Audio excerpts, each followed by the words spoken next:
Well, guys, we are back for another episode of the Liberal Asshole Show, episode 50. Hard to believe, we've been almost 3 years and we finally got to episode 50. Alright, so what are today's topics?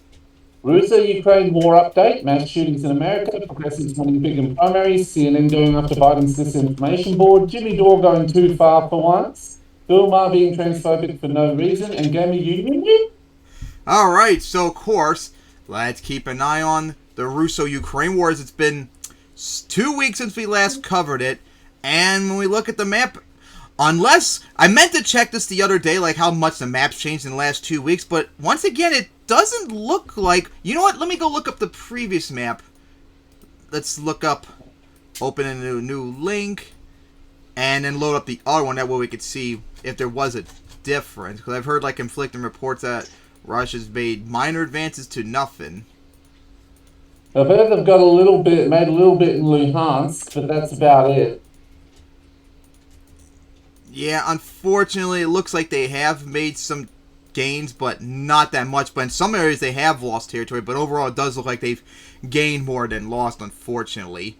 And they've gotten almost to 30,000 deaths now, if you go by Ukraine's numbers. But of course, you can't always believe or trust them or anything like that. Oh, yes. Because remember, best victim of war is the truth. So yeah, if you're looking at the differences in the map, what do you guys say? Not really much. And unfortunately, down in Kherson, looks like there's no changes whatsoever. It's only in the eastern front at the moment. Alright, so there doesn't seem to be anything really new at the moment, nor has there been any change in anything, so I guess we'll leave it at that. Just, come on, Ukraine, keep holding up. Alright, so now the next one on the list is, unfortunately, what happened, like, 2 times now in the last week or so. We've had not 1, but 2 mass shootings in America recently. First, back in up in Buffalo, some white supremacists went and killed 10 people at a grocery store, and of course that wasn't enough. Then just a few days ago, we had another school shooting, elementary school, with almost 30 people killed, and of course no idea what the motive on that one is yet. So once again, something like this happens, and of course, as we know, nothing is going to change because conservatives and Republicans. Yeah, because conservatives are evil. Like, I don't want, like, I'm going to be like a little bit more nuanced than like a lot of liberals, because this is how it usually is. The liberals blame like guns, for example. Conservatives literally will blame anything else but guns, to the point now they're going up. Now they're bringing back video games as the reason. Even though we've had numerous studies for decades that show violent video games do not cause violence, they still keep perpetuating this crap.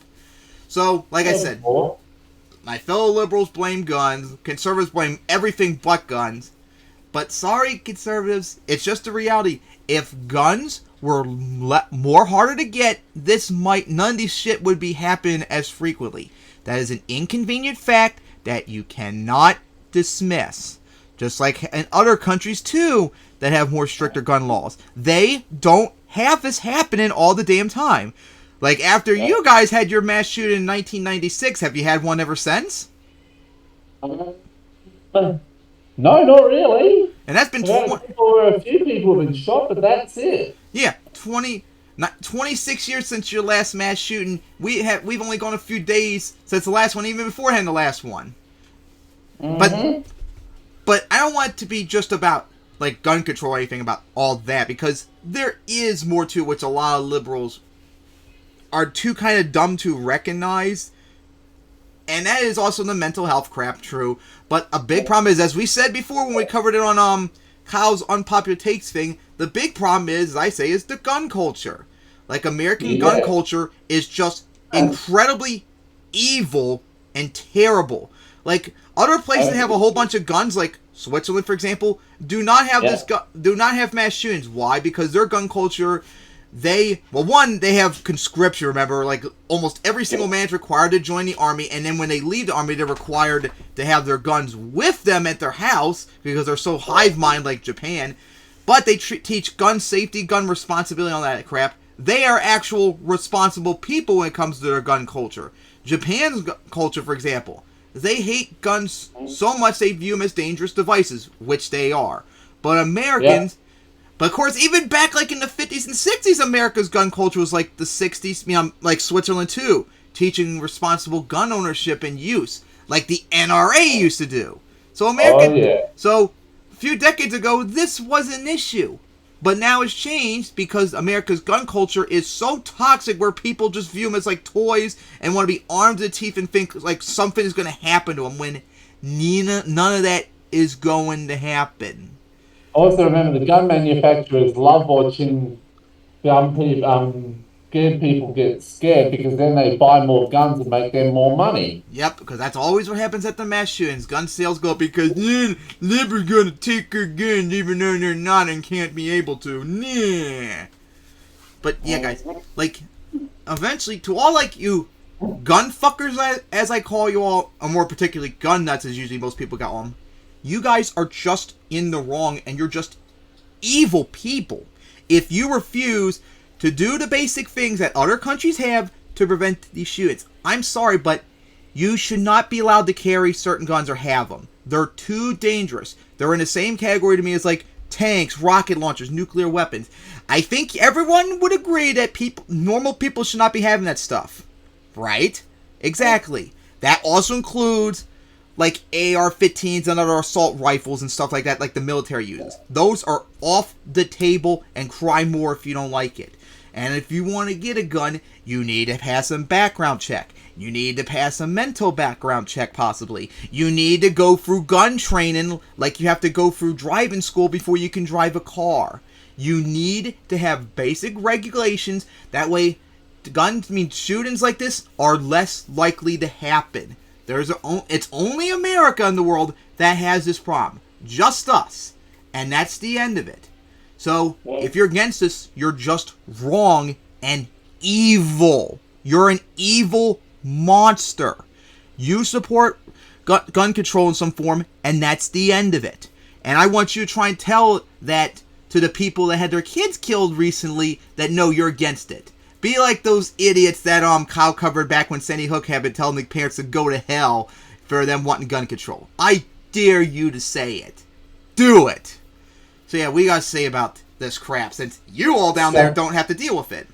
Yeah, we've had literally one mass shooting, and that was 3 years ago in Darwin, and it was like barely qualified as a mass shooting. And of course, the last big one was in 1996. Yep. So yeah, what do you guys say about your gun culture down there? It's nowhere near. It's close to non-existent, which is a good thing. So yeah, what do you guys say about like all the gun nuts up here that refuse to accept that we need some sort of regulation? They love murder. They love fucking their guns, as I call them. That's why I call them gun fuckers. And I'm sorry, gun fuckers. And I'm sorry, you can't. I don't care if you don't like it. You do come across to us as wanting to fuck your guns, like you're in love with them, you're obsessed with them, when they're dangerous things that you should not want anything to do with it as much as possible. So of course, but as we all know, nothing is going to change whatsoever until you get rid of the entire Republican and conservative power structure. That way they can never oppose anything. And kill all the leadership of the NRA. Well, not kill, but make sure they have no power whatsoever. Which, by the way, the NRA lately is not having much power because of their lawsuit in New York the last several years, remember. Haven't heard from anything from them in a really long time. But yeah, nothing is going to change. Because here's the thing, guys. The vast majority of Americans want gun control in some form. And Kyle's covered numerous polls over the years. Over like 90% of, it doesn't matter who it is, Democrats, Republicans, gun owners, even NRA members. It's like 70 to 90% of Americans think there needs to be some sort of gun control in a lot of ways. But it never happens because Republicans always refuse to implement the changes because they're bought off by the gun lobby. And they're fucking idiots. Exactly. And that's why you have to vote these people out. And then maybe we will get some reforms so shit like this doesn't happen. Exactly. All right. But unfortunately, expect something like this to happen very soon, unfortunately, because nothing will ever change. Keep happen regularly. Alright, so... next up is Progressives winning big in primaries. And this is a huge ass video, too. And this doesn't even cover all of them, too. This covered 2 weeks ago after we did the last episode. Another one happened recently in the last week or so. But progressives have won big in the last few weeks, destroying neo-lib corporate Democrats, which is always good. And this also shows to Harry that you can change if you get the right enough progressives in power, which he still denies. So let's watch. Well, he wants a violent overthrow of the thing and the implementation of an isolationist Stalinist utopia. All right, so now let's get into what happened 2 weeks ago. Guys, boy oh boy, do I have an election breakdown for you. There is a lot of stuff that went down last night, so I want to run through it. I'm going to start with the general overview of what happened. For the first time in my lifetime, the left basically swept, or nearly swept. There were a colossal number of W's last night, as well as some interesting things that happened on the Republican side. So let's start with this article from the Intercept. Then on more interesting things happened recently in Georgia the last week or so. Maybe we'll get into that after Kyle covers get this. Into Fetterman and Oz and Madison Cawthorn and Summer Lee and all that stuff. So Ryan Grimm says Democratic voters deliver stinging rebuke to party's Mansion cinema wing. Voters shrugged off an obscene amount of spending from super PACs to send a message to Democrats: do something. A Republican-backed super PAC on Tuesday fell short in its bid to intervene in a Democratic primary against Pennsylvania State Representative Summer Lee, a 34-year-old black woman and rising star in the party, who fended off the tsunami of outside money to best anti-union attorney Steve Irwin. Let's pause and reflect on the fact that homeboy's name is Steve Irwin. Oh, oh, that relates to you down there. I do miss seeing his show when you see it. It sucks how he died too. Pretty sure that that's also the name of the crocodile hunter. Rest in peace. Yeah. That Steve Irwin was much better than this Steve Irwin. They say the spending from the GOP-backed super PAC linked to AIPAC, of course, the American Israel Public Affairs Committee, left Irwin behind less than 1,000 votes. So, as of the recording of this right now, Summer Lee is, I read that Summer Lee is up 571 votes to be exact. But I've also read that that's 100% reporting. So it looks like that's going to be the end result. I don't know what the rules are around a recount. The crocodile hunter might ask for a recount. We'll have to wait and see. But it looks like Summer Lee pulled it off. A super PAC funded by the pharmaceutical industry blew more than $1 million in an effort to salvage the career of former Blue Dog chair Kurt Schrader. The Oregon Democrat, all this money being wasted for once and not working. Yay! And organized with Representative Josh Gottheimer to derail President Biden's Build Back Better agenda. His opponent, Jamie McLeod Skinner, lambasted him repeatedly as, quote, the Joe Manchin of the House, because Oregon votes by mail and some ballots were blurred and unreadable in areas favorable to Schrader. Results may not be known until early next week, but despite a funding disparity of some 10-1, the incumbent is on the ropes. So as I'm talking to you guys right now, you have McLeod Skinner is still up. So it looks like we may oust a prominent Blue Dog Democrat from the House who killed reducing the price of prescription drugs. That is unbelievably awesome. That's incredible. And we'll talk a little bit more about what happened in these races, but honestly what it looks like is there's a divide that even the establishment cannot hide anymore. And that divide is Manchin and Sinema truly are viewed as Republicans by even normie Democrats. Even normie Democrats who may have voted for Joe Biden, they're not too involved in politics. They now see you can't hide it. The fact that they gotta and go. types End of discussion. Build Back Better and made it so that Biden couldn't get anything passed. Now, look, I understand the criticisms of Biden too. He didn't fight. He doesn't know how to twist arms. He doesn't know how to play that FDR and LBJ style of politics. But it looks like to your normie Democratic voter, they have a clear villain in the story, and the villains are Manchin and Sinema. And so anybody who's affiliated with that wing, the New Democrat Coalition, the Third Way people, the Blue Dogs, they're getting draxed, man. They got draxed in this election. So let's continue here. Back in Pennsylvania, Connor Lamb, despite having won the endorsement of nearly every Democratic high official and county organization in the state, was beaten handily by Lieutenant Governor John Fetterman, despite Fetterman suffering a stroke on Friday, we covered that, and spending Election Day undergoing surgery to have a pacemaker implanted. Lamb had the backing of the real Joe Manchin, hilarious, which his opponent used against him to paint him as a Democrat who bucked the party's agenda in the Senate. This is amazing. Now again, what you guys need to understand and why this is such a tipping point and why this was kind of a historic election is because big money kept flooding in to the mansion types and the cinema types, the blue dogs, the Republican Democrats. They had the backing of Big Pharma. They had the backing of AIPAC. And they were swimming in cash. But even a tsunami of cash couldn't hide the truth from the voters.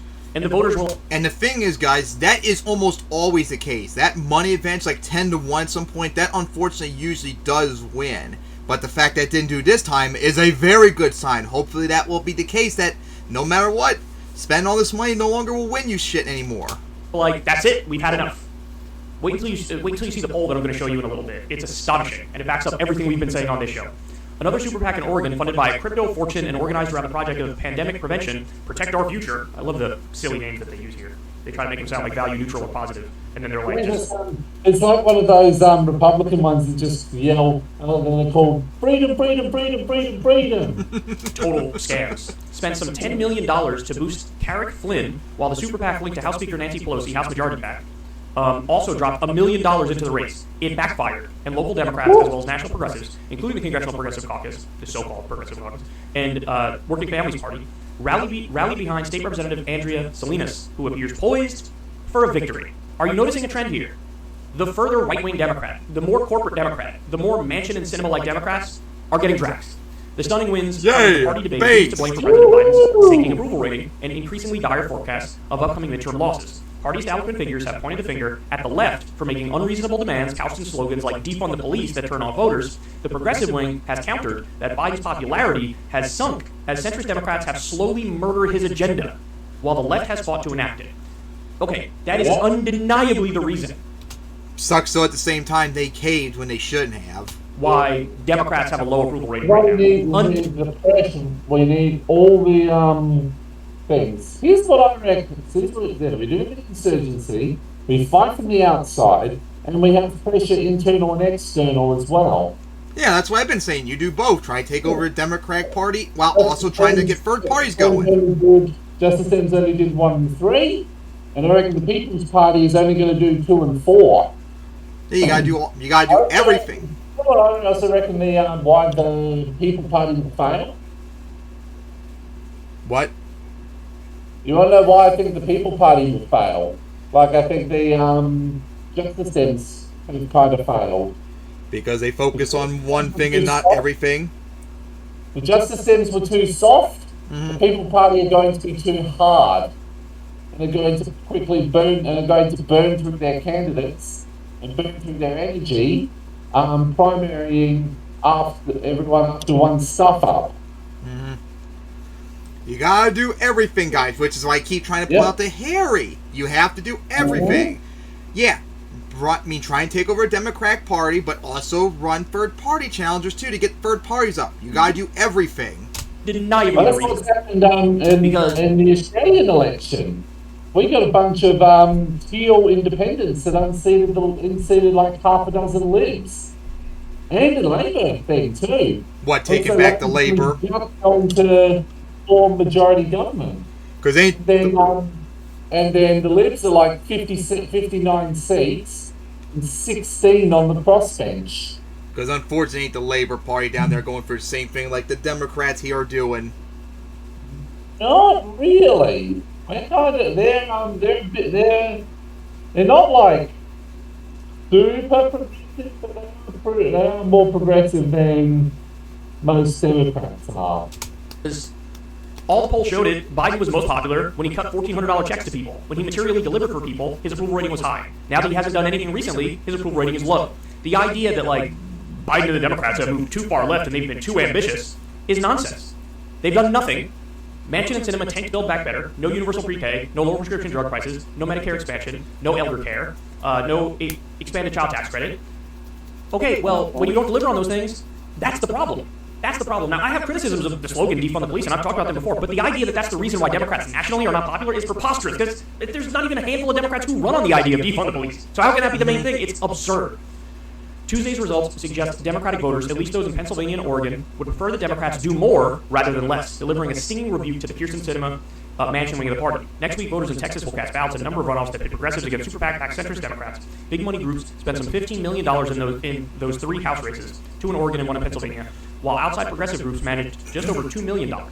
wow, look at that spending disparity, and the left won, yet prevailed in all three. In North Carolina, the super PACs had better luck spending $7 million against Erica Smith and Nita Alam. The spending came from AIPAC, Democratic Majority for Israel, and mainstream Democrats. The super PAC, organized and funded by LinkedIn founder Reid Hoffman. The MFI and AIPAC dropped some $1.4 million in Valerie Fushi and over Nita Alam, with the crypto-backed Protect Our Future taking in another $1 million. Alam benefited from just $300,000 in outside spending from progressive groups. DMFI and AIPAC put a staggering $3 million behind Don Davis over Erica Smith, with Smith benefiting from roughly $600,000 in outside support, most of it from the Working Families Party. Despite the spending imbalance, Alam came within 9 points of Fushi.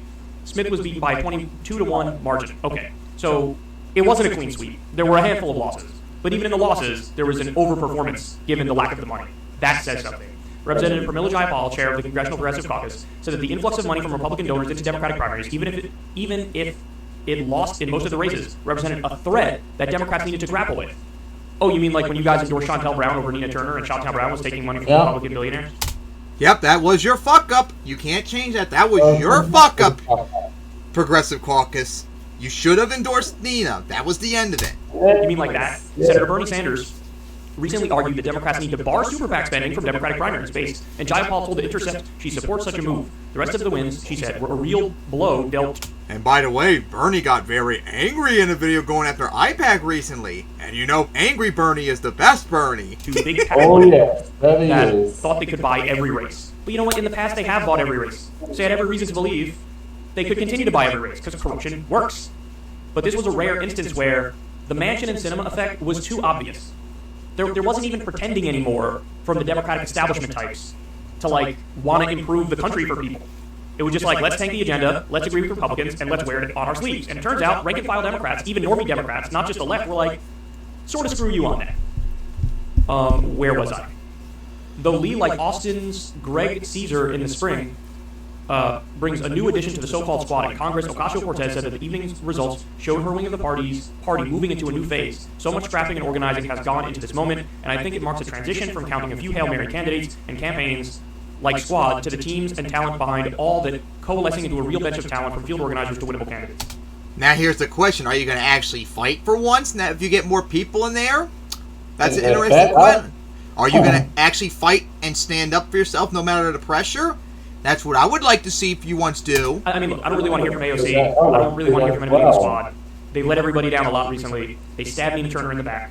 The idea that they're just like pure actors and they're ideological, I don't buy that. They're playing the inside game. But having said that, there were wins for the better candidates last night, and that should be celebrated because at least we know we don't have more Manchins and Cinemas. We're going to have at least Democrats who will go along with something like Build Back Better, which had a lot of wonderful provisions in it. So now, let me show you guys a whole, buckle up, because I got about 517 things to show you here. So Fetterman, Ken Klippenstein tweeted, damn, LOL. Fetterman just had a stroke, dog. Homeboy was stroking out like 3 days ago.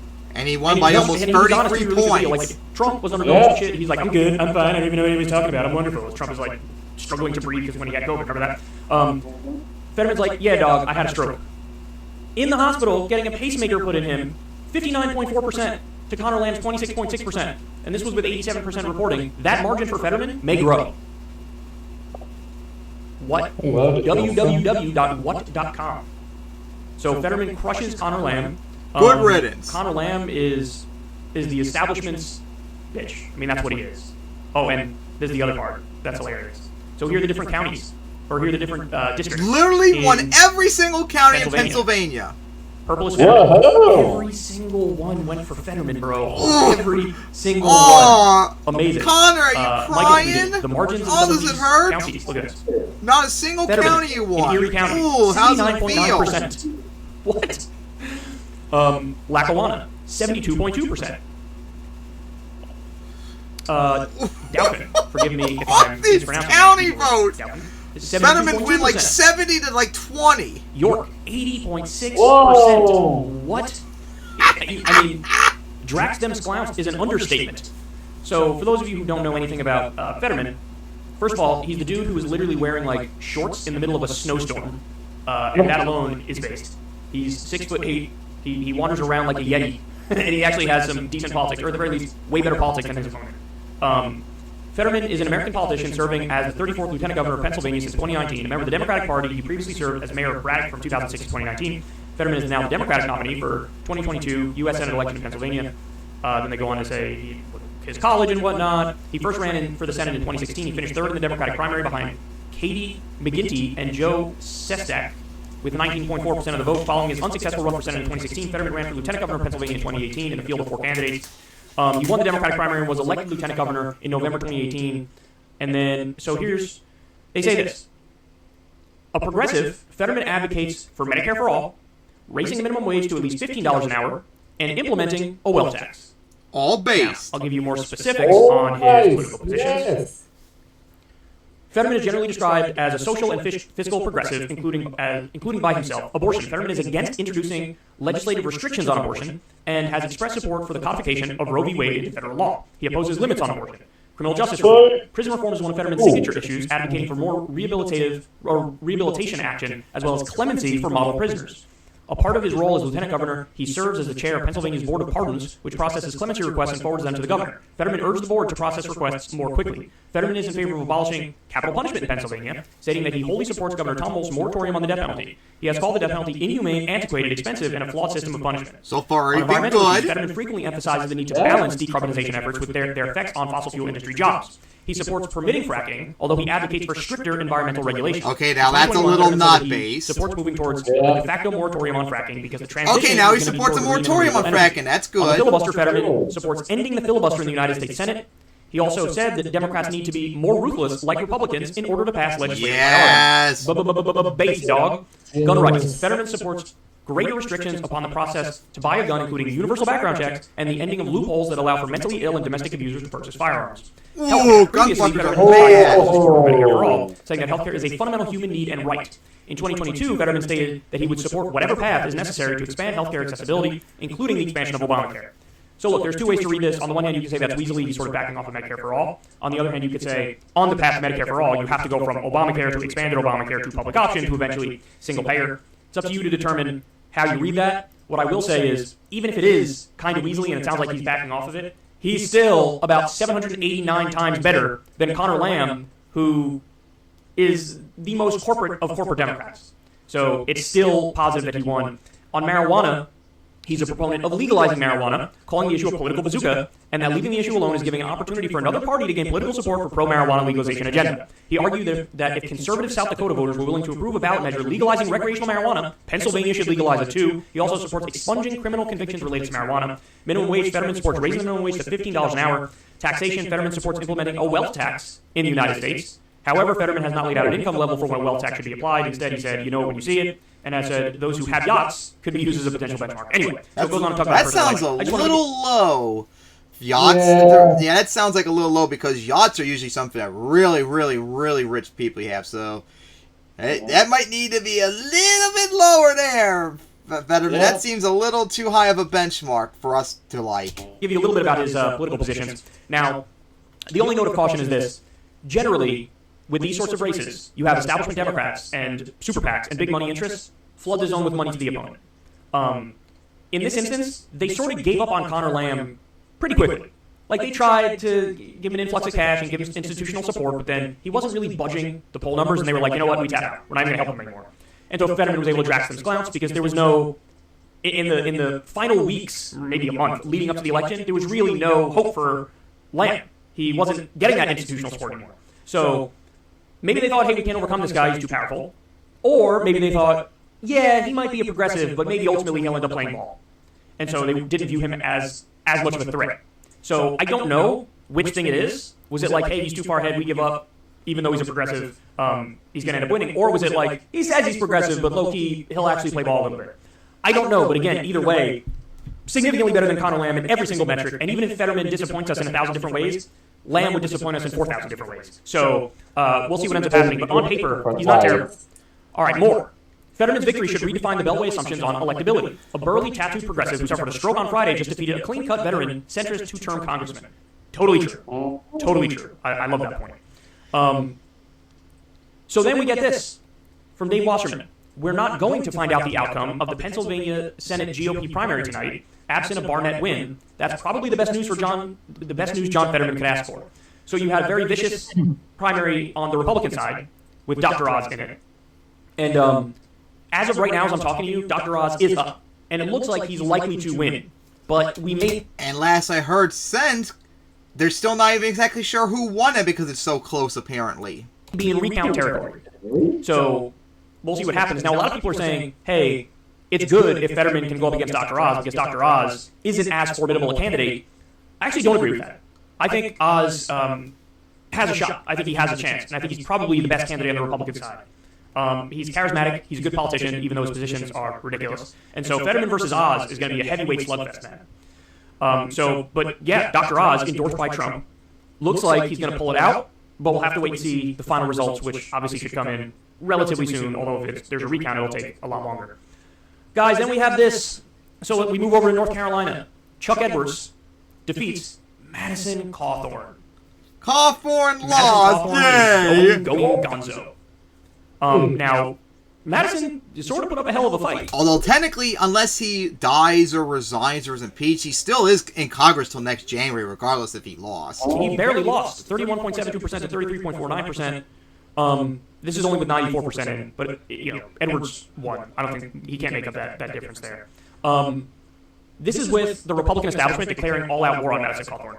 Now, why did they declare war? Well, because Cawthorn said, yeah, there's like orgies and drug parties here in D.C., and I've been invited to them. Which I wouldn't be surprised, because that's what prudish, conservative, religious fundamentalists like the Republicans always do, because they always project. Like that, hey, this guy's like blowing the whistle on us. And so then they hit him with every single smear tactic in the book and released all sorts of dirt they had on him, which really makes you wonder, is there a file of dirt on every single politician from the establishment of their respective parties? Of course there is. The answer might be yes, because it was a coordinated hit job after that.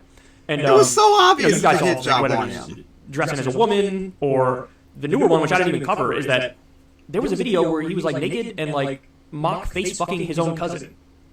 What? And so they hit with everything they had, and he went down.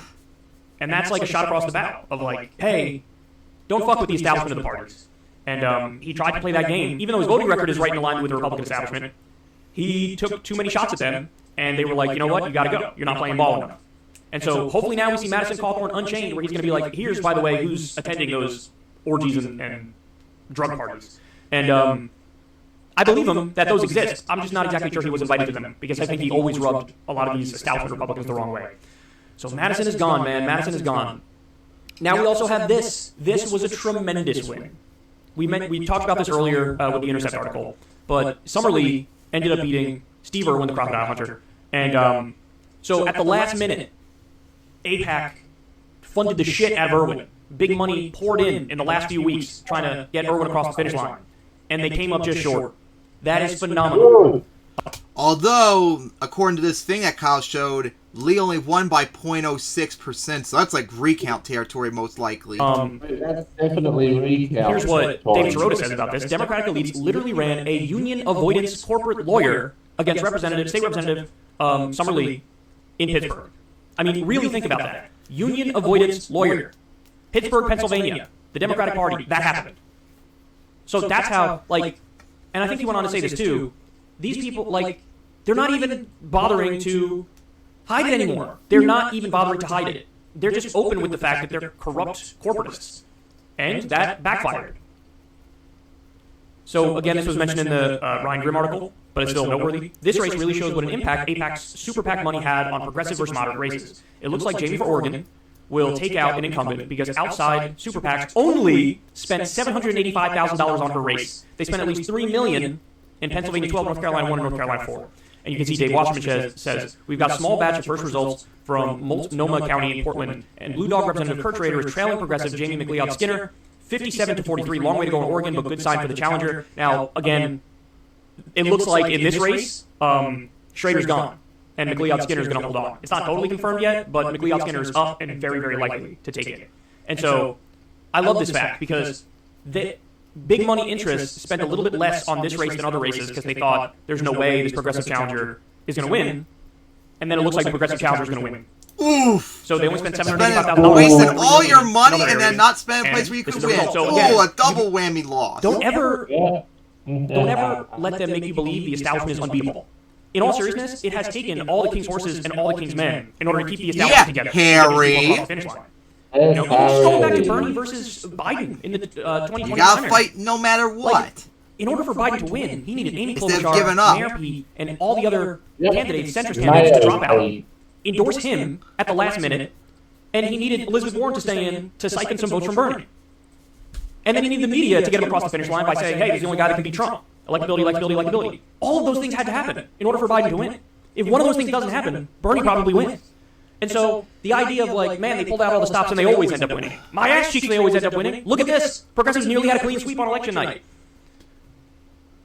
Another huge win. So Josh Shapiro won the Pennsylvania governor's Democratic primary race. NBC News projects. Shout out to them for saying governor's Democratic primary race and not gubernatorial Democratic primary race. I hate the word gubernatorial with a burning passion. So anyway, the reason why this guy's awesome is he has gone after the Catholic Church. He's, you know, brought litigation against the Catholic Church. He's gone after student loan predators. He actually has a track record of trying to go after big, powerful actors who abuse their power and who are corrupt. And so Sirota swears by this guy, says, you know, go look at his record. And it looks like this is actually, you know, this is actually a decent candidate here, which is, that's wonderful to hear. Now, oftentimes a lot of these people end up letting us down. We'll have to see. Maybe that happens. Maybe that doesn't. But it looks like a decent candidate is now through. Now, will that candidate end up winning in Pennsylvania ultimately? I don't know. We'll have to see. But this is even more good news. Now, this is the part that I've been waiting to get to. NBC News asked Democratic voters if they wanted larger scale policies or smaller scale policies, and the results will shock you. Will they, Mike Casca? I don't think they will. In thinking about the Democratic candidates in your state and how they approach issues like healthcare, climate change, college affordability, and economic opportunity, which of the following comes closer to describing the candidate you prefer?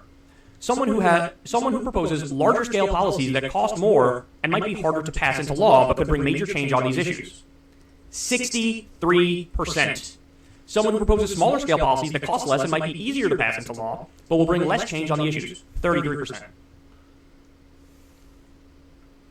That says everything. That says everything.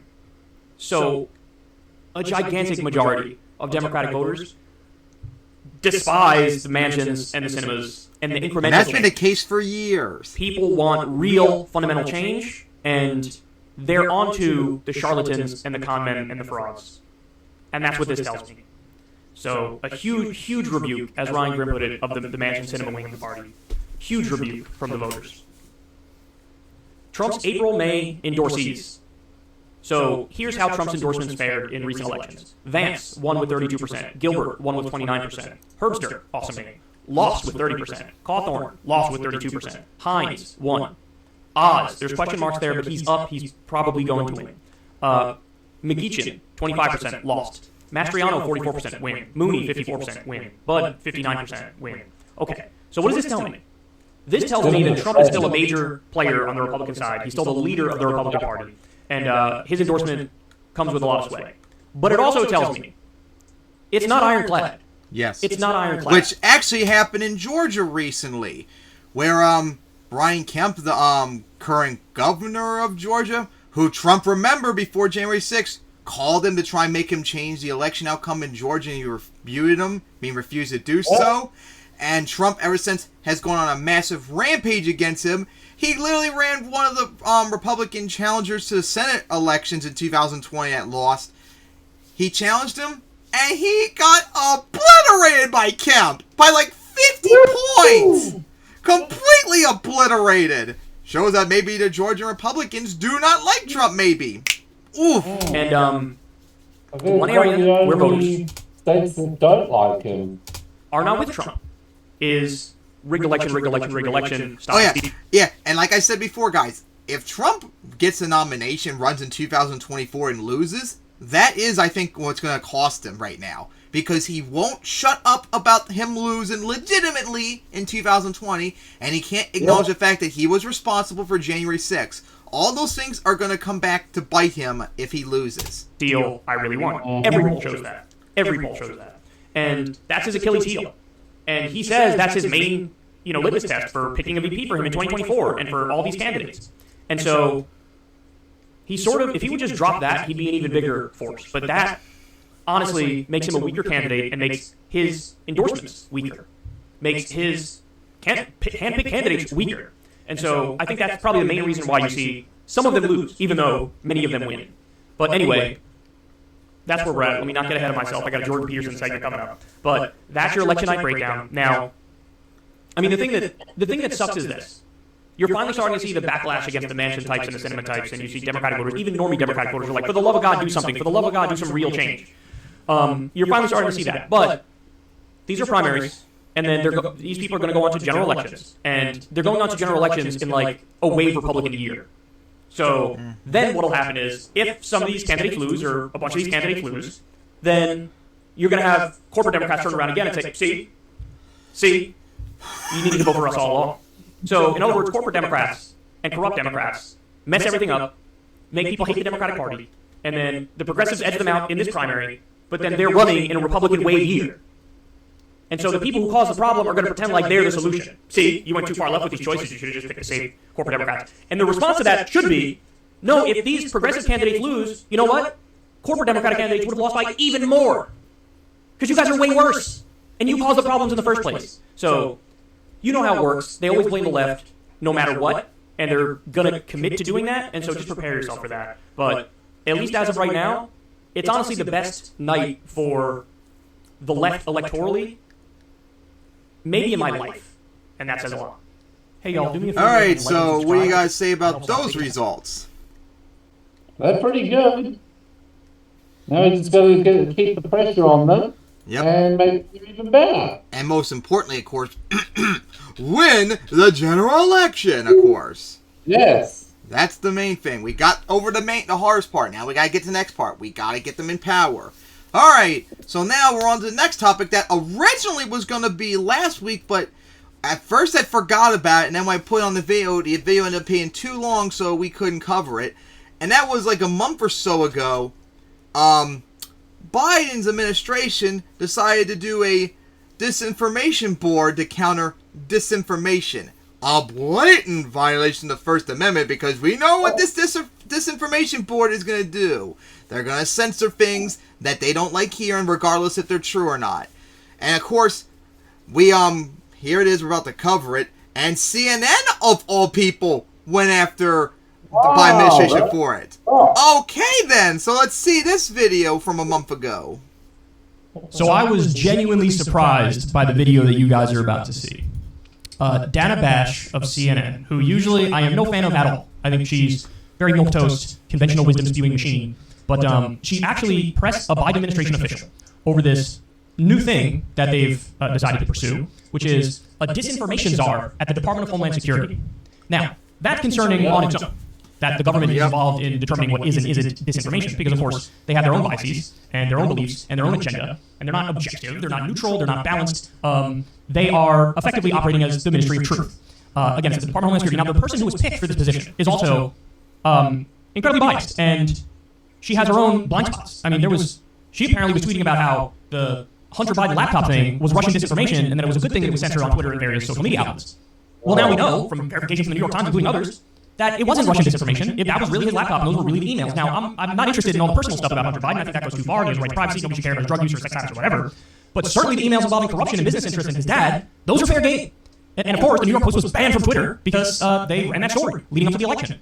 I mean, that is inexcusable. She defended that. She liked that. And now this is the person who's the disinformation czar for the Department of Homeland Security. So Dana Bash of CNN is talking to a Biden administration official here, and she's actually going to press him on whether or not this is a good idea and why should we have it at all. Take a look. What you are calling, your department is calling the Disinformation Governance Board. You unveiled that this week. Republicans are calling it Orwellian and comparing it to the Ministry of Truth in the novel 1984. Can you clarify what exactly is this? What exactly will this Disinformation Governance Board do? Will it monitor American citizens? Dan, I'm very pleased to do so. It's clear, I mean, those criticisms are precisely the opposite of what this small working group within the Department of Homeland Security will do. And I think we probably could have done a better job of communicating what it does and does not do. So the fact is that disinformation that creates a threat to the security of the homeland is our responsibility to address, and this department has been addressing it for years, throughout the years of the prior administration, and on an ongoing basis. Disinformation from Russia, right. China. We know the problems, but it's still not clear to me how this governance board will act. What will it do? So what it does is it works to ensure that the way in which we address threats, the connectivity between threats and acts of violence are addressed without infringing on free speech, protecting civil rights and civil liberties, the right of privacy. And the board, this working group, internal working group, will draw from best practices and communicate those best practices to the operators, because the board does not have operational authority. Will American citizens be monitored? No. Guarantee that. So what we do, we in the Department of Homeland Security don't monitor American citizens. You don't, but will this board change that? No, the board does not have any operational doubt that authority or one. capability. What it will do is gather together best practices in addressing the threat of disinformation from foreign state adversaries, from the cartels, and disseminate those best practices to the operators that have been executing in addressing this threat for years. Republicans are criticizing your decision, the administration's decision to choose Nina Jankowicz to lead this disinformation board. They say she is not somebody who is neutral. Your response? Eminently qualified, a renowned expert in the field of disinformation. Absolutely so. Would you be okay if Donald Trump were president, if he created this disinformation board, governance board, or if it is in place and he wins again in 2024, that he's in charge of such a thing? I believe that this working group that gathers together best practices, makes sure that our work is coordinated, consistent with those best practices, that we're safeguarding the right of free speech, that we're safeguarding civil liberties, I think it's an extraordinarily important endeavor. All right, so before I go comment for comment here and break down what he argues, let me just say that we learned yesterday. Now, to be fair, I have no idea if the disinformations are the Department of Homeland Security is directly connected to what happened in this instance. But the timing, of course, is suspicious. So soon, like a couple days after this woman is picked, there are independent news websites, Mid-Press News and Consortium News, that just had their PayPals axed. Their PayPals were banned. And in one instance, PayPal even seized the balance of the money from Consortium News. Now, I have no idea where Mid-Press News or Consortium News gets their funding from, but frankly, I don't care. Because even if it is some sort of foreign government, that's allowed. Like, you're allowed to have the BBC functions in the US. It's being funded by the UK. So is that not allowed? Is it only allowed when the government's funding the news outlets, or so-called news outlets, in the US are allied governments? If it's an enemy government, it's just not allowed? I mean, there's, I forget which government in South America funds Telesur News, but there's a government in South America that funds Telesur News. And that's where Abby Martin, for example, either used to work or currently works. This is what it means to have a free press. Not only is there corporate media, not only is there U.S.-funded media like PBS or NPR or something like that, there can be foreign government-funded media. There could be independent-funded media. Like, you're allowed to have that be the case. That's not illegal. And if anything, you could argue it's actually a good thing, because if you understand what it is that you're looking at, then you can get different perspectives. You know, the idea of cracking down on Russian-funded news outlets here, I don't agree with. Not because I agree with their analysis on the war in Ukraine, because I want to know the line of argument coming from Vladimir Putin and Russia in the situation in Ukraine, even if it just ends up ultimately in many instances being like comedy to me, being absurdly biased. So, Mid-Press News and Consortium News having their PayPal jacked from them, that is not okay. And the other thing it shows is, and we've known this because of Facebook, we've known this because of Twitter, there really is high-level coordination between the intelligence agencies and these various outlets, whether they're social media outlets or payment processor outlets, that there are some people at Facebook or Twitter or PayPal or other outlets that are kind of taking marching orders from the U.S. government, or having some sort of collaborative thing where they agree on the actions that should be taken for certain outlets. And look, you got to call that what it is, man. That is authoritarianism. That's what it is. To go down that road is incredibly dangerous, because again, it's not like U.S. intelligence officials and the U.S. government are solely interested in the truth. They're interested in the perspective of the U.S. government. They're interested in their own argument line and their own propaganda. And to me, the debate-ending point on this front is you do know that a disinformation czar, assuming they had control in the lead-up to the Iraq War, they would have been banning the point of view that Saddam Hussein does not have weapons of mass destruction.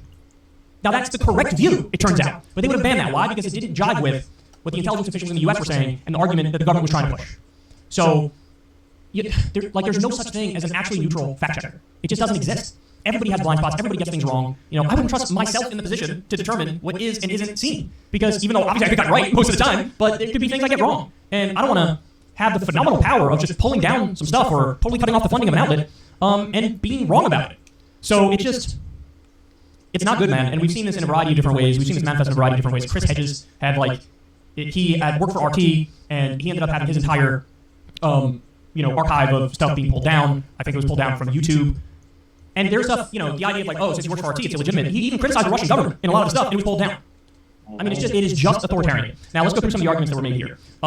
He says, this working group is there to ensure that the way we connect threats are consistent with civil liberties and rights. I don't know what that means.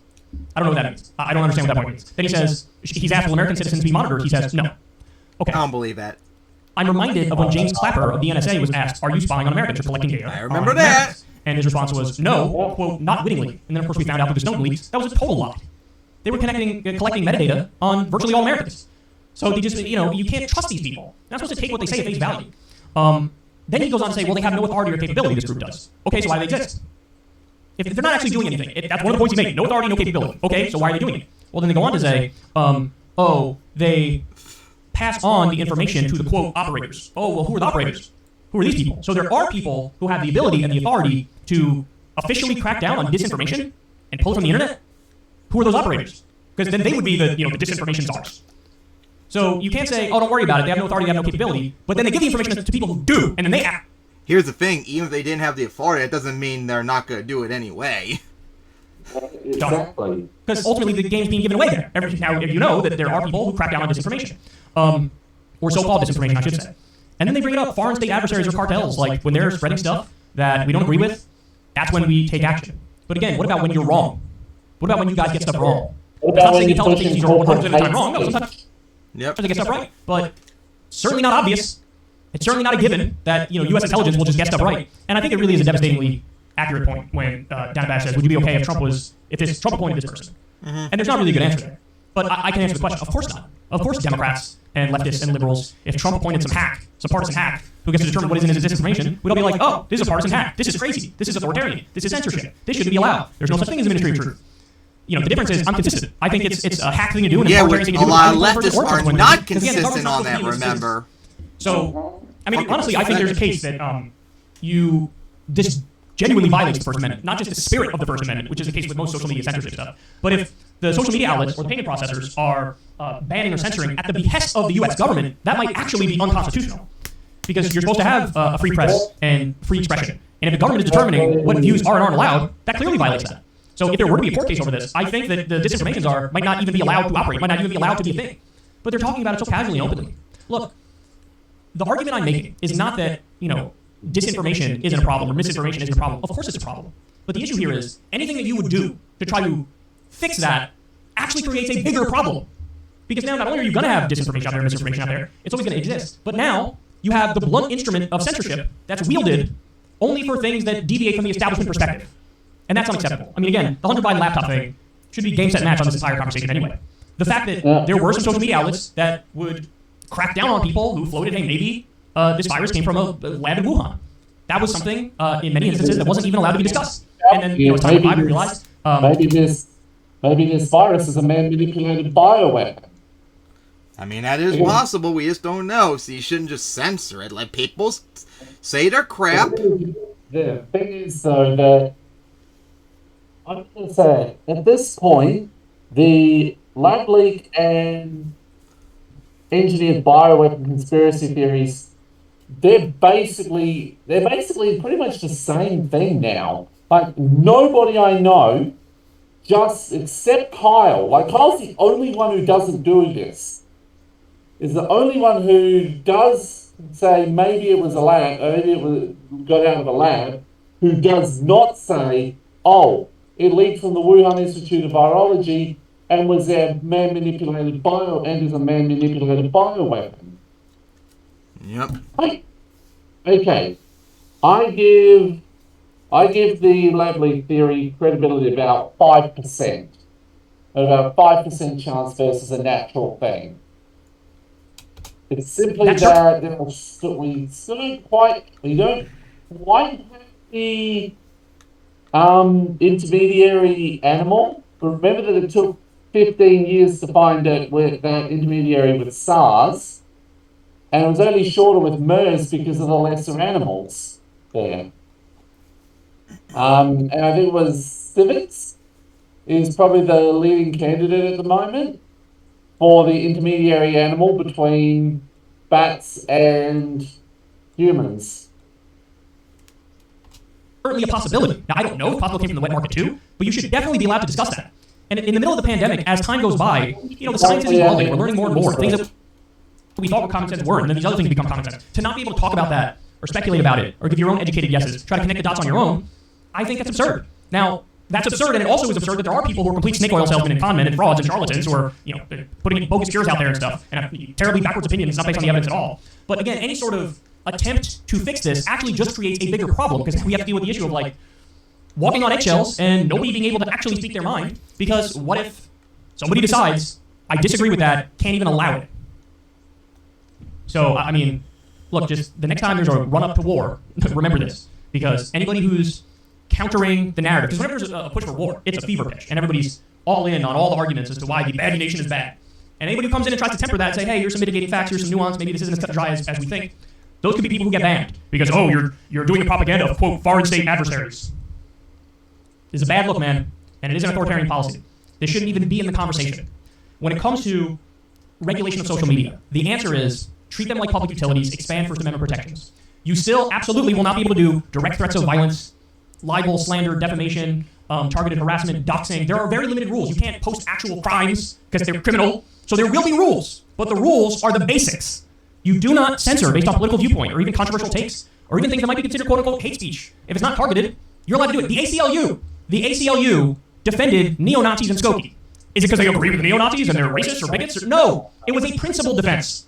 That you can't, it's a slippery slope. If you take away their free speech rights, the next day they're going to say these communists aren't allowed to march and say what they're in favor of. Because, I don't know, Stalin murdered so many people and there may be some pennies there and they're apologists for Stalin, so it's like... Slippery slope to banning literally everyone except corporate hate speech from the internet. Holocaust denial for these people to march. They will always, there's no such thing as a little bit of censorship. Once you start, there's no stopping, and a zillion things are going to be censored. There's going to be people who disagree with and people who agree with. So that's what we have to do. That's what the answer is. But this conversation is not even happening. Even among people who claim to care about free speech, even among people who claim to not want the censorship, nobody gives the obvious answer. Regulate all the big social media outlets like your public utilities. And there needs to be some sort of bill of rights for the payment processors there. Because nobody, I mean, think about it like this. If there's a mafia hit, and the mafia Don calls the hitman on the phone and says, you know, Little Tony's over there on 42nd Street, and he'll be there until 5, and then he leaves, so go take care of business, if you know what I'm saying. And then somebody goes and murders Little Tony. Would the reaction to that be, these people shouldn't be allowed to use the telephone, ban their ability to use the telephone? Nobody would say that, because everybody understands, sort of almost innately at this point, that there aren't rules like that for the phone.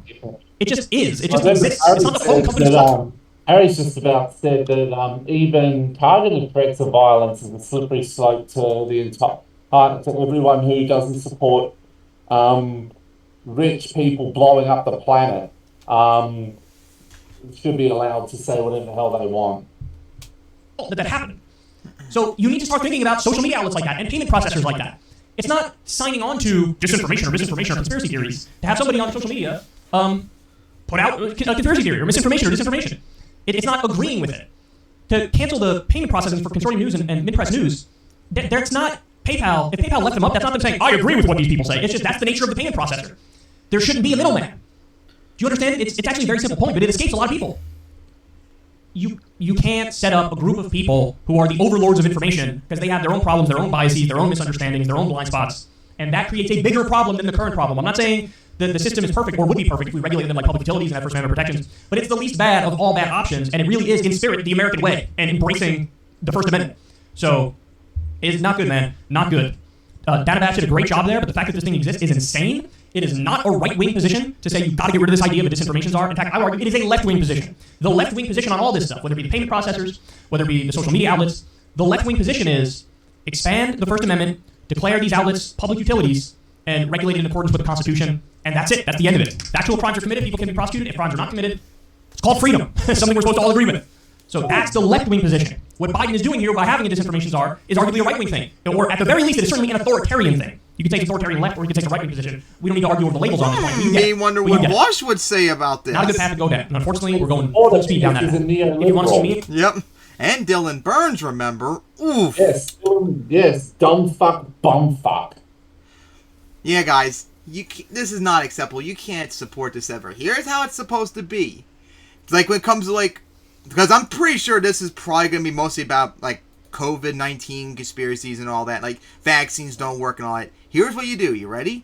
You let them say their crap. And then you could say right back and debunk their claims with all the facts. And there you go. That's it. That's all you got to do. Not that hard. So yeah, we got to see about this. Oh, God. The Public Disinformation Board, aka ban everyone who isn't a neoliberal hate speech person. It's like, oh. It's terrible. And I heard this from somewhere, so I don't want to say, maybe like all happy about it. not happen, but I heard it might, this disinformation board might not happen recently. So, like I said, I just heard that. I don't know if that's true or not, so hopefully that's the case, because, yeah, this is just completely unacceptable whatsoever. This is just not, all this is going to do is just spy on us like the NSA, because when they say they're not going to use it to spy on us, don't believe them ever. You know they're lying. And they're going to use it to censor things that they don't like hearing. And I know a lot of you, like Kyle said, think of it as, guys, I'm sure a lot of you that support this thing right now, just imagine, like, what if Trump wins in 2024 and this is there? Do you trust Trump with this? I know deep down all of you watching that hate Trump would not like this. You have to be consistent and be against this even when someone you don't hate is in power. It's wrong no matter what. Alright, so now, oh boy, Dore has made a fool of himself recently. Yes. Oh God. Well, I've been waiting for this to happen.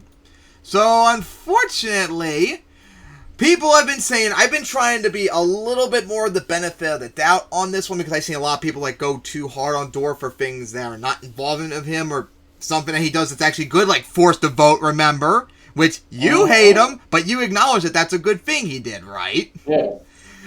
But of course, this time around, this you can't really honestly defend, even if you tried. And this one's really bad, is Dore is making arguments that straight up just make Republicans more likely to support him to support. This is just unacceptable. Alleged comedian and self-proclaimed progressive Jimmy Dore is getting very close to just saying what he's been thinking for probably quite some time, that Republicans are good and you should vote for them. Now, this is someone who started with TYT Network. He was one of these firebrand progressives, at least that's what he branded himself as.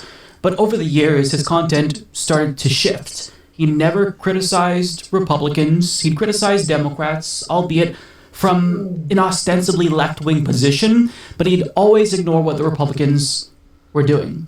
And then over the years, he's burned more and more bridges with people on the left, myself included, as more of us have called him out. And now he has basically no allies on the left because he's burned all of those bridges.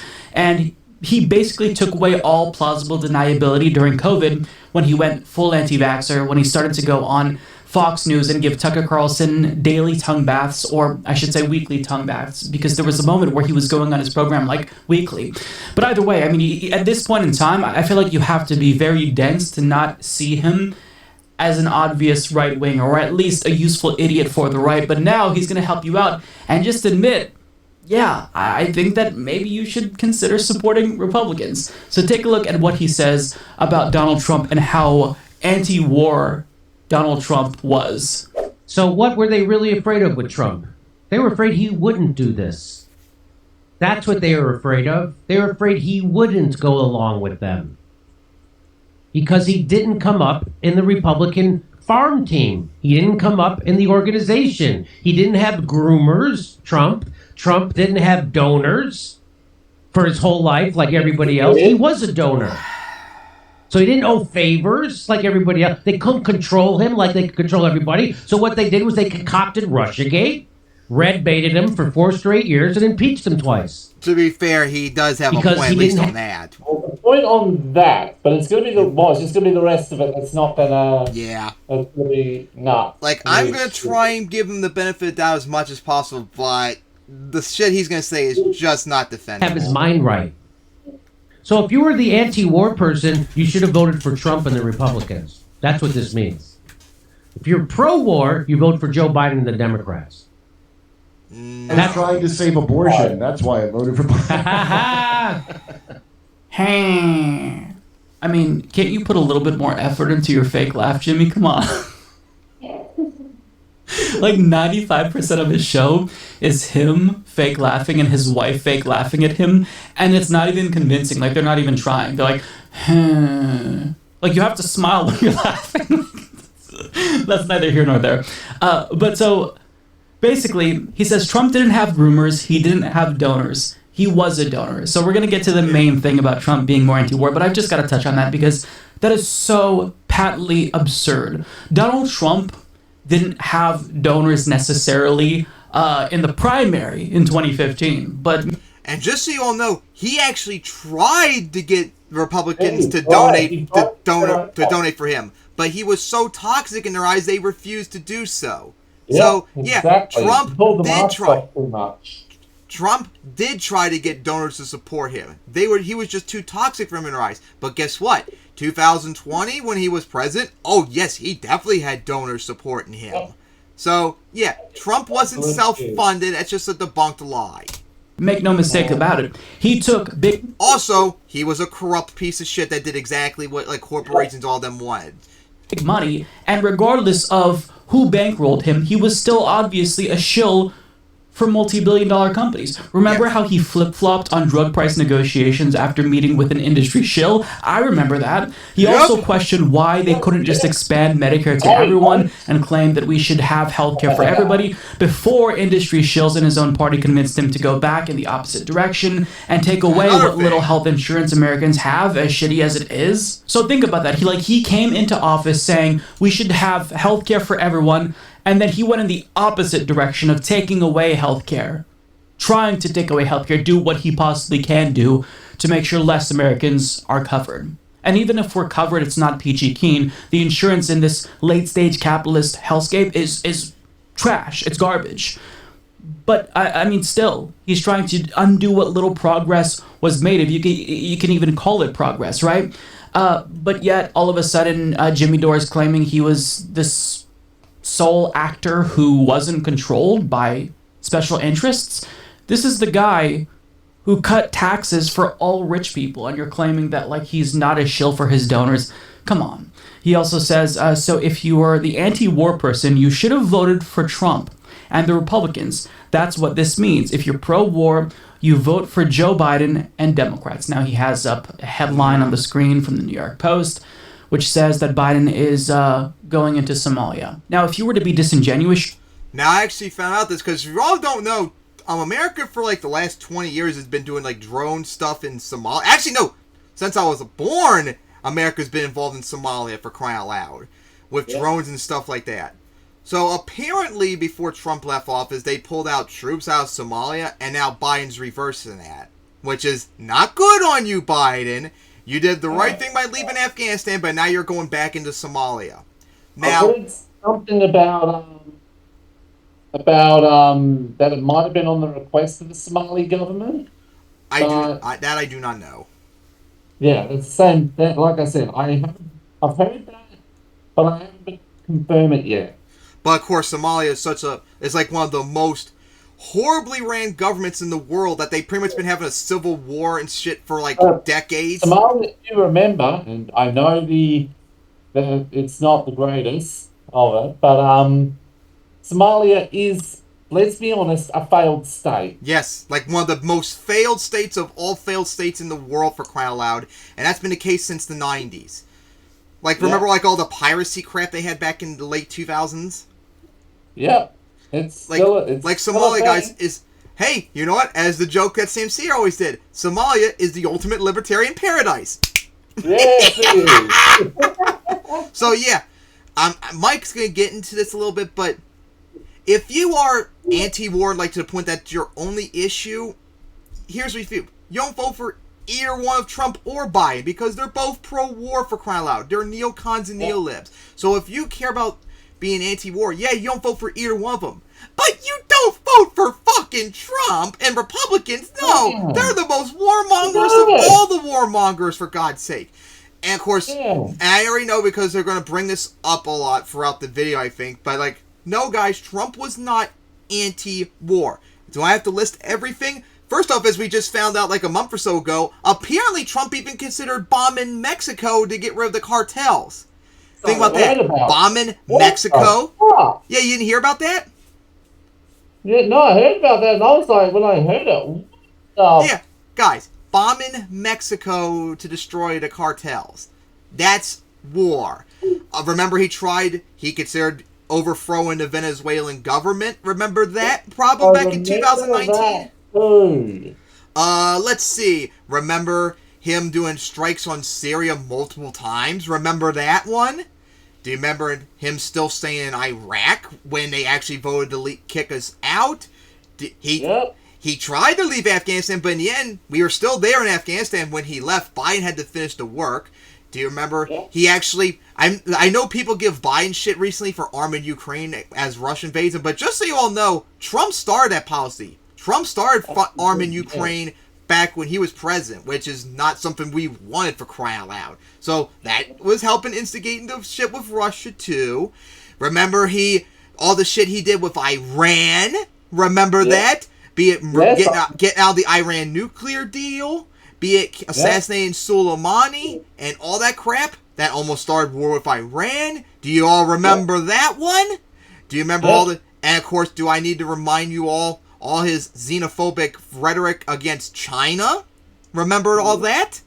And by the way, Biden's still largely continuing a good chunk of Trump's policies. He's just not being xenophobic about it like Trump was. Yeah. And of course, do I need to remind you about in 2017 how his violent rhetoric was against North Korea? Remember that one? Remember North Korea was the first worry about World War III when Trump was president? Guys, I remember that. Trump is not a anti-war person. Wars continued when he was in office, and anything, we're lucky he didn't instigate other wars, like with North Korea, Venezuela, Iran, Russia and Syria, remember, China, all these places. I'm surprised he didn't start World War III. Yeah, we're lucky. So if you think Trump is anti-war, you're just wrong. And of course, well, I'll let Mike get to it because he'll cover it better than me. You could argue the opposite. Biden did commit atrocities with drones, of course, but he still drastically reduced the drone war. He pulled out of Afghanistan, something that Trump said that he would do but never did. Yeah, that's another thing too I forgot to mention about that's another thing about Biden. I don't even think we even covered the show. Like when Trump was in office, drone strikes went up like 430% went up from what Obama did. Yes. And then when Biden came in, drone strikes have massively dropped down since. To the point where Mike covered it and Kyle covered it like back near the end of 2021 that it's almost down to like very little drones, like the lowest in decades for crying out loud, which is a massive de-escalation, which, hey, good on Biden in that regard. Well, that's the thing about, like, we said Biden is a warmonger too, but he is more of like a mixed bag, whereas Trump was pretty much all warmongering, pretty much. So you can make that argument, but that wouldn't be a very fair argument to make because the picture is much more complex. Yeah, and it's important to be nuanced. Making a definitive statement about, Trump or Biden being pro-war or anti-war doesn't make sense because it's not true. Both of them are very hawkish and militaristic, and I absolutely hate that we don't have an anti-war party in this country. Both parties are absolute sellouts, and they are beholden to the military-industrial complex. So to describe a leader in any party as anti-war on its face is absurd, but let's just remember what Trump did while he was in office, the supposedly anti-war president. As Jordan Sheridan points out, LOL, anti-war Trump who armed Ukraine with 210 Javelin missiles, bombed Syria, vetoed the resolution to end U.S. involvement in Saudi genocide on Yemen, increased U.S. troops and money to NATO nations, increased troops in Iraq, Afghanistan, Syria. Well, that's another thing too. Increased military spending in America and tried to pressure countries in NATO to increase their spending. Remember that as well. What a clown. Yeah, and on top of that, he increased the drone war by 400+%. Even libertarians like Rand Paul's organization was pointing this out. Obama did the same thing. He got in office, ramped up drones, and then he ramped them down once they were getting reports and pushback about all of the lives that they were killing. And then Trump got in office, did the opposite. Raised them up to higher than they've ever been before. Now also the Vanguard points out, because some clowns are pretending that America First Republicans are actually principally anti-war, like Marjorie Greene, that's what they're referring to. Here are just some of the things off the top of my head that Donald Trump was responsible for while president. Moved the Israeli embassy to Jerusalem at the behest of Netanyahu, continued funding Israel, armed Ukraine, bombed Syria, vetoed bill to end weapons sales to Saudi Arabia, assassinated Qasem Soleimani, escalated with nuclear-armed countries on Twitter, failed to pardon Julian Assange, DOJ conspired to assassinate Assange, considered bombing Mexico. Walker Bragman reminds us that he dropped the mother of all bombs on Afghanistan. Yeah, and you can go on and on. Trump also withdrew from the Iran nuclear deal, which was essentially a peace deal between Iran and the United States and other countries. He unilaterally withdrew from that deal. So, you can make this case that, you know, sure, Biden is very hawkish. He's done a plethora of very hawkish things, and I'd agree with you. But the difference is that nobody on the left is claiming that Biden is anti-war.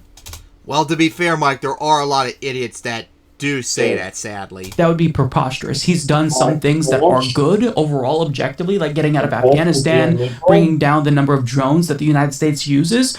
But to say that he's anti-war would be a misrepresentation because he's just not. It's factually incorrect. But Jimmy Dore is claiming the opposite. He's saying Trump was actually anti-war, even though that's not true false. at all. But the reason why Jimmy Dore is deceiving his audience is because he wants them to vote Republicans. He wants them to support Donald Trump if he runs in 2024. Or maybe Dore's dim-witted. His entire project. This is the culmination of what he's been leading up to. He wants to sheepdog people into the Republican Party. That's what he wants to do. So take a look at what he says about Ron DeSantis. He's going to make a disingenuous pitch for Ron DeSantis, and then when we come back, I'll tell you why what he's saying is just completely false. And so now look, and now they give a right-winger like DeSantis, who should be repulsive to people who are on the left. Now they make him attractive. He is. And how are they doing it? Watch, here's what he says. But clearly, our entire principles that the country was founded on, you cannot have a ministry of truth in this country. And so that's the thing they were talking about. We were just talking about just recently. Let's get real here. Let's make sure that we're doing things to benefit Floridians and Americans, but we're not going to let Biden get away with this one. So we'll be fighting back. Here's the thing, Dore. We agree that Biden's disinformation board is bad and wrong, and hopefully, from what I heard, maybe it's not happening now. But here's the thing. Of all the people, you do not bring up DeSantis, because he is a freaking hypocrite on this issue. DeSantis does not believe in free speech whatsoever. Let's see. He banned protesters from doing protests in certain places, like just recently with pro-choice activists protesting against pro-life politicians recently. Y'all remember that? After the Roe v. Wade leak. He did a massive crackdown on protesters after the George Floyd protests. And do I need to remind you all? Don't say gay bill, which is actively anti-free speech to censor gay people in the LGBT community. Yeah, he is anti-free speech too. So if you're against what Biden was doing with the disinformation board, you actually support people who actually are against being anti-free speech at all costs. Not people that flip based upon what they agree with. The Democrats are losing everybody who gives a lick about liberty, freedom. DeSantis doesn't give a shit about liberty either, civil you rights. idiot. They're losing everybody. They tried to paint Trump. Remember during Black Lives Matter that Trump was a crazy authoritarian. Remember when Trump said when the looting starts, the shooting starts? Yes, I remember that. Do you remember when he forcibly had protesters removed so he can do that photo op with the Bible in his hand? Remember that? Trump is an authoritarian piece of shit. That's all there is to it. Who's going to send the army into the city? Well, now Joe Biden is doing worse. No. No. No, as bad as Biden is on this issue, like I said, it might not happen now. But even if that is the case, that does not change the fact what Trump did was way worse on this issue. And DeSantis too. They're making guys like that look attractive. If you're for free speech and civil rights and liberties, who are you going to vote for? This guy or Joe Biden? How about neither? Tough call now, isn't it? It actually isn't a tough call. It's neither. How about that one? Neither of them are for free speech, especially DeSantis. No, not really. Ron DeSantis just this week signed a bill into law banning protests outside of private homes. He also signed a so-called anti-riot bill into law that granted immunity to drivers who ran over protesters. This is your free speech guy, Jimmy Dore. He also signed a modern version of Don't Ask, Don't Tell into law, which literally censors LGBTQ plus teachers and forces them to hide their identities from students so they won't be fired. But yet Jimmy Dore is saying, if you're pro-free speech, how could you not support this guy? How could we not support this guy? How could you support this guy if you want to actually be perceived as being pro-free speech? He is signing bills into law that are unconstitutional. And yet Jimmy Dore claims that you should support him if you're pro-free speech. I remember there was one time on Jimmy Dore's show, he smeared me and claimed that I'm for censorship like a motherfucker because I thought that it was okay for Steven Crowder to be demonetized when he was doing targeted harassment of a gay content creator.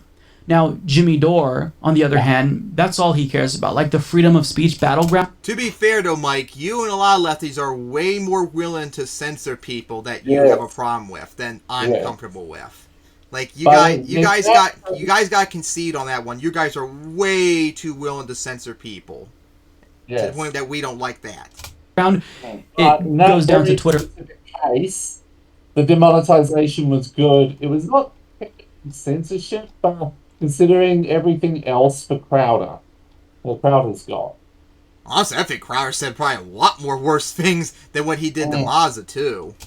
And YouTube, because that's what affects Jimmy Dore. Jimmy Dore, he's not going to go protest at the homes of people's houses. He's not going to go and, join these Black Lives Matter protests. So this doesn't affect him. But these big tech companies banning people, that affects him. So that, to him, is where the free speech battleground takes place, because all he cares about is money, his own reputation, his own image. But remember how he claimed that AOC or protesters should go to AOC and the fraud squad's houses, that's what he called them, because they weren't fighting for Medicare for all enough. But yet, this governor, who he's tacitly endorsing, is saying we're going to ban people, or actually he did ban people from protesting outside of homes, and Jimmy Dore is saying, well, this is the free speech guy. Unbelievable. No. I mean, if you think Jimmy Dore is a leftist at this point, you need to get your head checked, because he's very clearly telling you, I am no longer a leftist. I'm with Republicans. I'm not even. I would like to see Harry's excuses when it comes to this one. I'm just saying, vote Republicans now. That's what he's saying. Take his word for it. You heard him there. Now, he also self-reported by saying DeSantis, who should be repulsive to people on the left, is now attractive. But he is repulsive to people on the left. He's attractive to you from your perspective because you've shifted ideologically. You've become a right-winger over the years. And again, this should have been evident when you began to show up on Tucker Carlson's show on corporate media. I mean, he once railed against corporate media, called all of them hacks, and rightfully so. And now, he is a friend of Tucker Carlson, defends him. He's in bed with all of these mainstream individuals on the right, Joe Rogan, Tucker Carlson, but yet everyone else is the sellout, but not Jimmy Dore. I mean, this is very clearly gaslighting and mental manipulation, and the only audience who's with him currently, who actually has brain cells, is the right, because he's doing what they want. But if you're a leftist and you're still watching Jimmy Dore, I mean, I don't know what to say. If you're watching him to hear the conservative perspective, then okay, that makes sense if you want to hear that. But if you're watching him because you're a left-winger who wants to hear left-wing principles espoused, then you're in the wrong place. How often does Jimmy Dore talk about how capitalism is bad? How often does Jimmy Dore advocate for socialism? Never. So he's just an Actually, Mike, he has talked about before, but guess what happens? He gets massively ratioed by his right-wing audience like he did being pro-CRT recently. Yep. So he does talk about it. It's just his audience has a meltdown over it, and it gets nowhere near his views. Even Vosh, I saw Vosh covered the other day about this when he looked on Dore's video. He went to his video about like how he's pro-CRT, and it had like the gazillion dislikes. It only had like 11,000 views or something like that, whereas all of his other videos that happened before and after had like well over 100,000 going after liberals and being anti-vax and all that. So he does talk about it, it just doesn't get anywhere near as much views, and it gets shit on to oblivion by his audience. For the Republican functionally at this point. He might not vote Republican yet, even though he's telling you that he wants to do that, but I mean, everything that he's done is in service to the Republican Party. He's either their useful idiot or an operative for them, but it's a distinction without a difference because he's doing their propaganda relentlessly and is getting paid handsomely for it. Look at how much views he gets on these videos. It's insane. He also said they tried to paint Trump, remember, during Black Lives Matter, as a crazy authoritarian who's going to send the army into the city. Well, now Joe Biden is doing worse. Yeah, I love the soft defense of Donald Trump there. Oh, they were trying to paint him as crazy. He literally tweeted out, when the looting starts, the shooting starts. And guess what? People heard that call. They showed up, these right-wing militia members showed up to these Black Lives Matter protests with guns, and they intimidated protesters. They were protecting property, not human lives. But Jimmy Dore is saying, oh, they tried to paint Trump as crazy as he was threatening to use the Insurrection Act. I mean, in my city of Portland, there were unmarked vans with federal agents who kidnapped peaceful protesters. They just picked them up off the streets, threw them in the van, didn't know where they were taking them, didn't know nothing. But yet, Trump was an authoritarian, but Biden is. Now, what he's referring to there in this clip is Biden's Disinformation Governance Board created to combat misinformation. And look, I'll acknowledge that disinformation is a serious issue, and as a society, we need to find some way to combat it. But I personally do not support this board because I see how easily it can be abused. I understand that when Republicans are in power, they can do worse with it than Democrats could even imagine doing. So I don't necessarily support that. But just because Biden has that doesn't make him inherently more authoritarian than Donald Trump, the president who literally considered doing martial law so he can illegally stay in office. I mean, at this point, Jimmy Dore is just selectively choosing what to talk about to create a specific narrative. Like, this is quite literally quintessential right-wing propaganda. But yet, if you ask him, he might say, well, yeah, I'm still progressive. Does anyone really believe that? Jimmy Dore knows he's not progressive anymore. But he pretends because, you know, having that plausible deniability is important for propaganda purposes. You know, he can have Tucker Carlson bring him on as the leftist who disagrees with the left, which really goes to show you how unreasonable they are if they have their own side disagreeing with them. But Jimmy Dore isn't a progressive.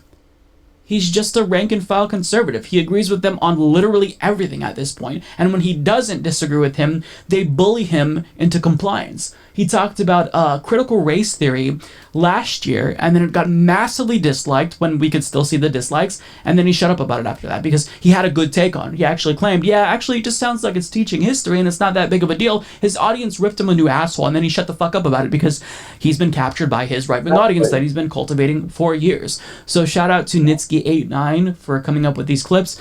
I don't have the mental capacity to withstand more than a few minutes of Jimmy Dore, so I wouldn't see these clips if Nitsky hadn't shared them. So I appreciate that, but I mean, at this point, it's pretty obvious. I shouldn't have to say this, but if you think that Jimmy Dore is still a left-winger or a progressive, you're just horribly mistaken or possibly stupid. I mean, this man is a right-winger at this point. He's very clearly becoming a partisan Republican, and if you can't see that, open your eyes. Yeah, so we have to say about that video. Ooh, not surprised. Dore's been a useful idiot to the right for a while. Oh, I wonder how Harry would feel about hearing you say that. Oh, he called me a shit libtard fag who supports censoring evils. Yep. Who supports corporate genocide. Alright, so now, on to another idiot. Bill Barr, as this is really cringe. Bill Barr being a far-right, anti-trans, who goes and going further and further towards the far right, slowly beginning to head towards advocating murdering transgender people. This is really cringe to me. Like, I don't even know how he even makes these arguments and not realize these are the exact same arguments he used to promote gay rights years ago, for crying out loud. I don't understand it at all. So here we go. This is just cringe. So by now I'm sure that you've heard about Bill Maher's newest segment where he demonizes trans children and sides pretty explicitly with conservatives on this particular issue. Now, the reason why this 9-minute long segment bothered me so much is because I know that Bill Maher knows better. I've lost faith in him. I'm no longer a fan of Bill Maher after being previously a huge fan of him. But you know that he knows better because he sprinkles in tidbits of logic and reason throughout the course of this entire clip. But the problem is that he ultimately sides with conservatives, with TERFs here, and he makes a transphobic argument. And the reason why I think that he's doing this, even if deep down he knows it's wrong, is because he wants to pander to his new pals on the right. In fact, Marjorie Taylor Greene took to Twitter to thank him for this particular segment. Fox News decided to praise Bill Maher for doing another transphobic segment, this time being more explicit. So that's probably why he's doing it, but I'm not necessarily sure what his motivations are, and really I don't care. What he's doing here is disingenuous, it's deceitful, and it's factually incorrect. Now, the segment itself is 9 minutes long, so I can't possibly react to all of it, but there's a couple of moments that I really want to highlight in particular that stood out to me because of how deceptive he's being. Here's the first. And finally, new rule: if something about the human race is changing at a previously unprecedented rate, we have to at least discuss it. Broken down over time, the LGBT population of America seems to be roughly doubling every generation. According to a recent Gallup poll, less than 1% of Americans born before 1946, that's Joe Biden's generation, identify that way. 2.6% of boomers do, 4.2% of Gen X, 10.5% of millennials, and 20.8% of Gen Z. Which means if we follow this trajectory, we will all be gay in 2054.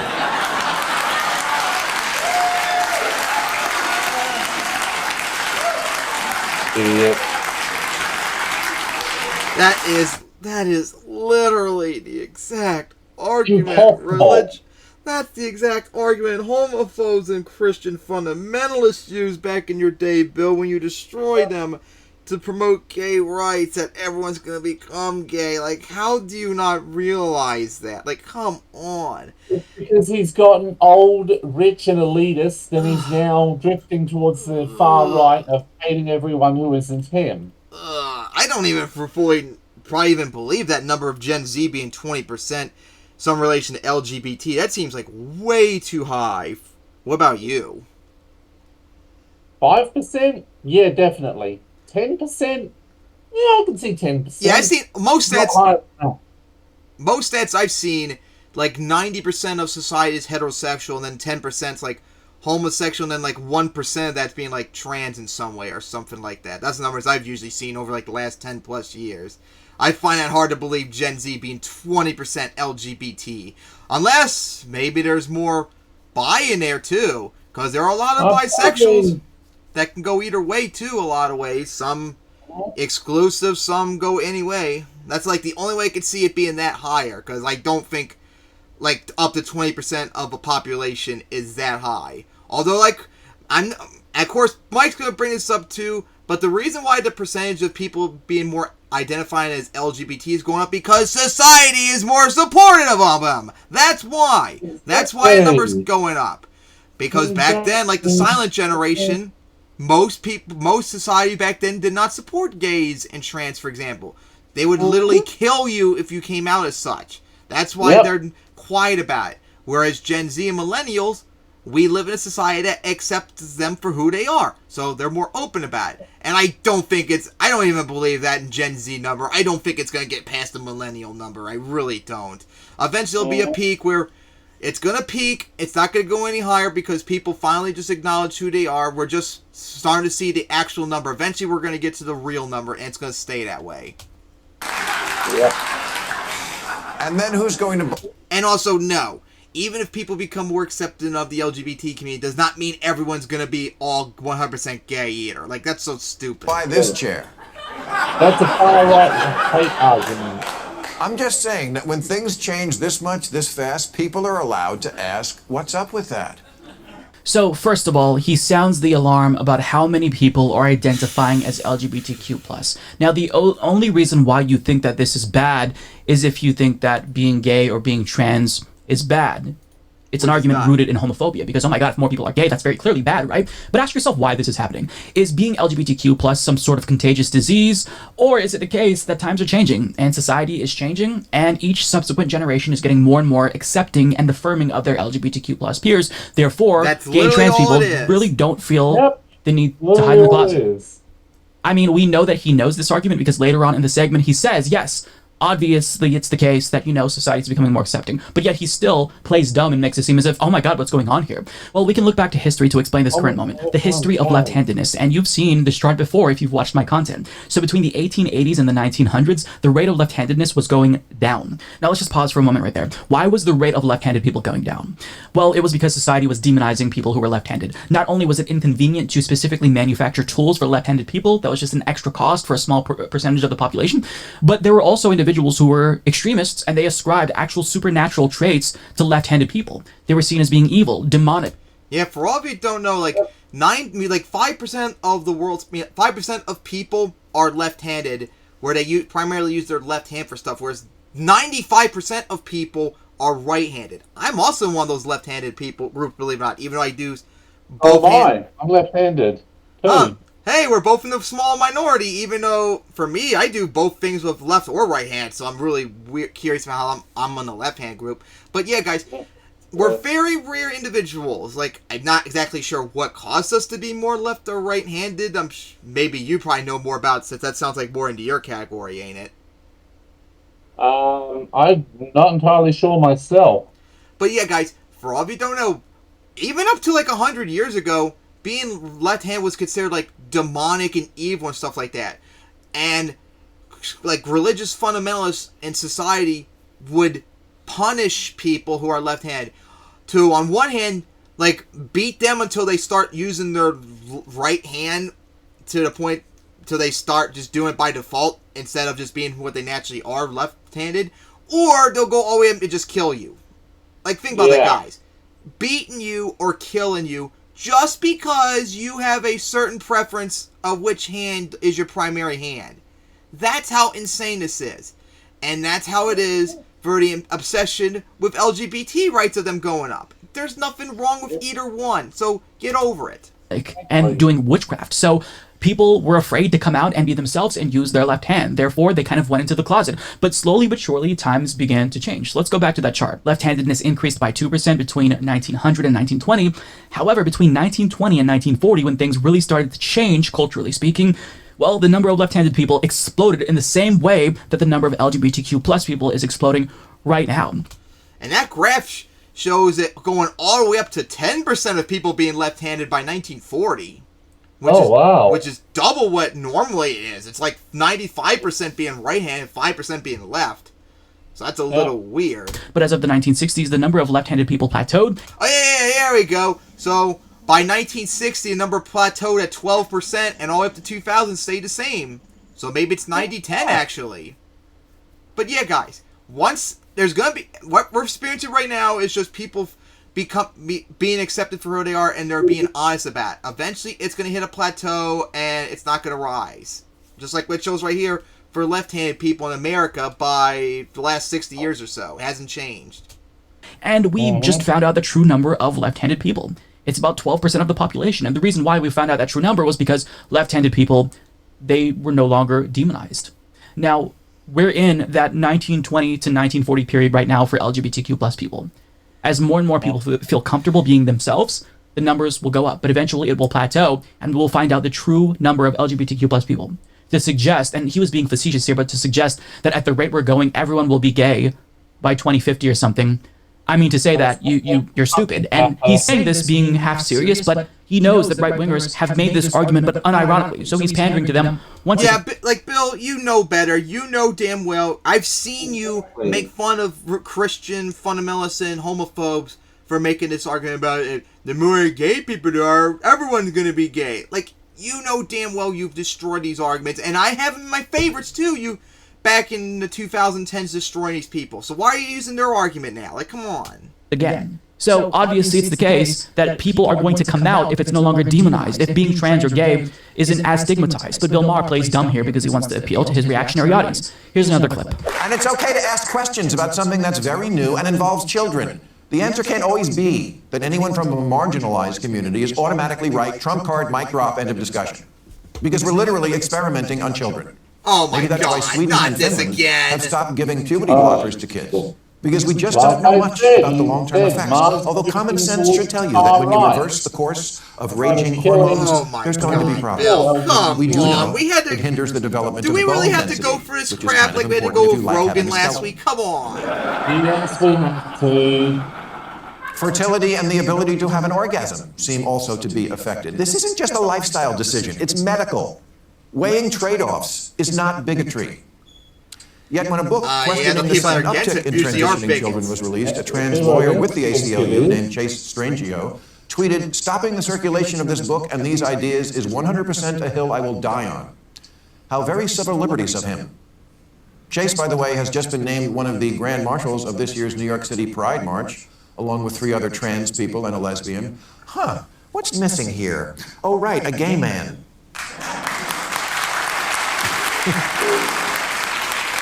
That's where we are now. Gay men aren't hip enough for the gay pride parade. Now, I could be wrong, but I actually thought that Chase Strangio was a gay man. In fact, he tweeted out, "I have a lot of reactions to the Bill Maher segment, but why does he assume I am not a gay man?" Yeah, and the reason why Bill Maher is again probably playing dumb here is because I mean, there's a deliberate reason for this. It's inconceivable to him and transphobes that if you are, a trans man or a trans woman, you could be attracted to the same gender. Because in their view, trans identity doesn't necessarily exist. Someone who is trans is just really, really gay in their opinion. So if you're, for example, born with a penis and you transition and you become a woman, well, that's because you're just more gay than cis gay men in their view. So, of course, you're going to opt for men. But the thing is that actually in the trans community, there are a lot of gay people.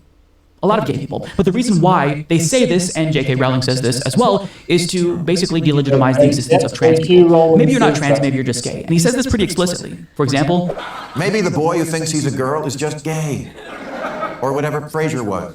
Yeah, so the argument is you're not really trans, you're just super gay. Except that's not how things work. I knew that I was gay from a very young age, probably the age of 5. Like, I didn't know that I was gay, but looking back, I can remember, okay, that was me acknowledging my identity back then. But I never had an issue with gender identity.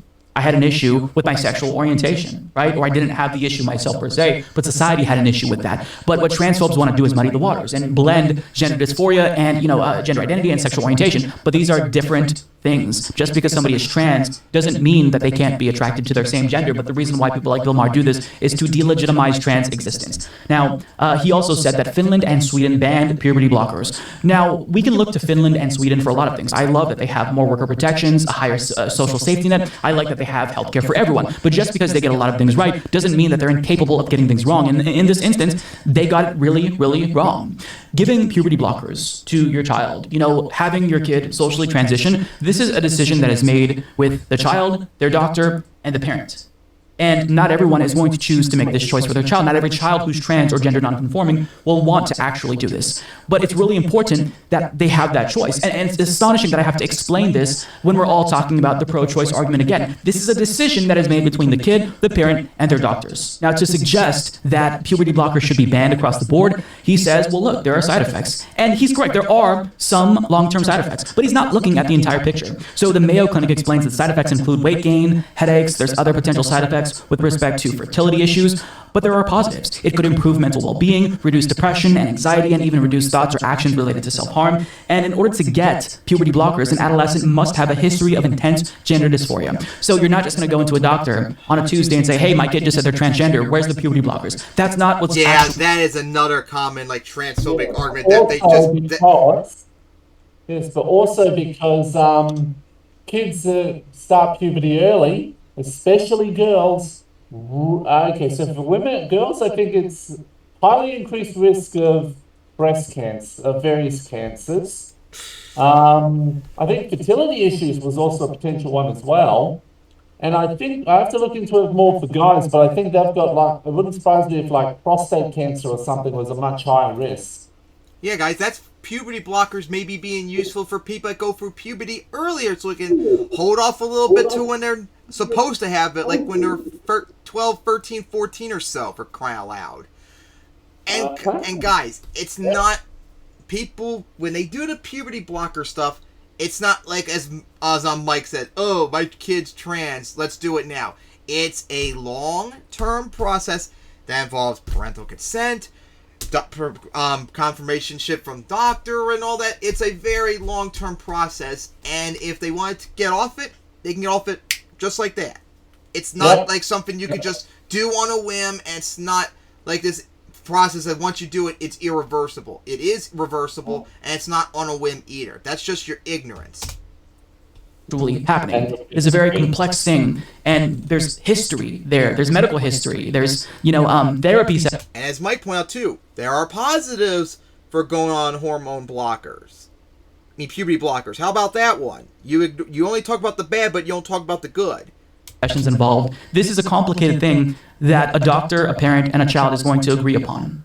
But Bill Maher is saying you should take away that choice. And to really show you that he's transphobic, it stems from the fact that he's not worried about other potential side effects to other medications that young people are prescribed. For example, when I was young, I was prescribed Prozac because I had a severe case of obsessive compulsive disorder. I was diagnosed when I was 5 years old, and my parents didn't really even consider giving me medicine until I was an adolescent, because that's when it really got bad. And it was debilitating. I couldn't live a normal life, literally. So my parents decided to seek out medication. Now, there are side effects with these types of medications. In fact, my family, they gave my parents hell because they were giving me Prozac at a young age. And, one of the Columbine shooters apparently was on Prozac. I'm not sure if this is true, but this is what they said. And so they thought, oh my God, you're giving him this medication. It's going to turn him into a violent animal. He's going to do a school shooting. Why would you do this to him? And, it's because my parents, they weighed out the pros and cons with my doctor and myself. My parents thought, you know what, there are potential side effects, but I think that the pros outweigh the cons. And my dad was never someone who wanted to give me medication. I mean, at a young age, he told me that he believed that I was actually faking having OCD. He said that it's all in my head and I was doing it for attention. I heard these conversations with my mom. But when he saw, when I was like the age of 10, 11, 12, that I couldn't live life, literally, like I couldn't leave home, my OCD was that crippling and debilitating, he thought, okay, it's clear that this is not an act. He's not doing this to himself. He's miserable. He's a shell of his former self. So as a parent, I'm going to intervene and I want to protect my child. So my parents made that decision, and I'm glad that they did, because that decision drastically reduced my obsessive compulsive disorder, and I basically was able to live a relatively normal life by the time I was 15 or 16. But if my parents couldn't make that decision, I don't know how I would have been at this point today where my obsessive compulsive disorder exists, but it's more manageable. I don't know. Perhaps that trajectory would have been the same regardless, but I'm not sure. But I'm really thankful that my parents were able to make that decision. But Bill Maher is implying here, we should take that decision away from parents with trans kids. They're the only ones who I think the cons outweigh the pros when it comes to medication that they could potentially be prescribed. Except you don't know their situation. Maybe the medical side effects, the physical side effects, aren't as bad as the mental agony that they're in because they're forced to live as a gender that they do not identify as. Maybe the risk of suicide is so high that parents think, I don't care about the side effects. Medical intervention right now is necessary to save my child's life. It is a deeply, deeply personal thing that should be left up to doctors and patients. And Bill Maher is saying, nope, I want to take away that choice just for trans people. I don't care about the other medications that kids and adolescents are prescribed. Just when it comes to trans people, puberty blockers, that's like the worst thing. This is bigotry. It is deeply, deeply rooted in bigotry. Now, I've got one more clip that I want to show you. So he's going to push an argument that right-wing conservatives and TERFs have made that I've talked about on this channel, but now he's saying it, when I think he probably knows better. Yes, part of the rise in LGBT numbers is from people feeling free enough to tell it to a pollster, and that's all to the good. But some of it is. It's trendy. That's all it is. Penis equals man. Okay, boomer. Remember the prime directive. Oh no, look like he has Adam Carolla on. No. Oh, God. Oh. 18 is anything to shock and challenge the squares who brought you up. It's why nobody gets a nose ring at 56.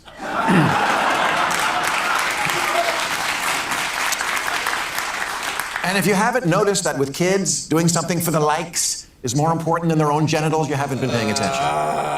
Dr. Erica Anderson is a prominent 71-year-old. People are coming out as gay or trans as a fashion statement or to be cool. Yep, once again, the far-right not another one. No, guys. Oh my head. Give it 5 years and Bill Maher will be a fucking Nazi. I'm calling it now. How many times do we have to tell you this? People that come out as gay and trans or whatever, they're not choosing it. They're not doing it to be cool or to be counterculture or whatever. They're doing it because that is who they are. That's all there is to it. Jesus Christ. How hard is it to consider that people are just different? It seems pretty easy to me. Why can't you see it? Especially you, Bill, since you destroyed these arguments 10 plus years ago when it came to the gay community. Like, come on. Old clinical psychologist. Like, I expect these arguments from, like, Benny Boy and religious fundamentalists. Not you. Like, come on. It's pretty sad. She was herself transgender. And who now says, I think it's gone too far. The LA Times summarizes, she's come to believe that some children identifying as trans are falling under the influence of their peers and social media. No, they're not. If you attend a small dinner party of typically very liberal, upper-income Angelenos, it is not uncommon to hear parents who each have a trans kid having a conversation about that. Because they're accepted? In Youngstown, Ohio. If this spike in trans children is all natural, why is it regional?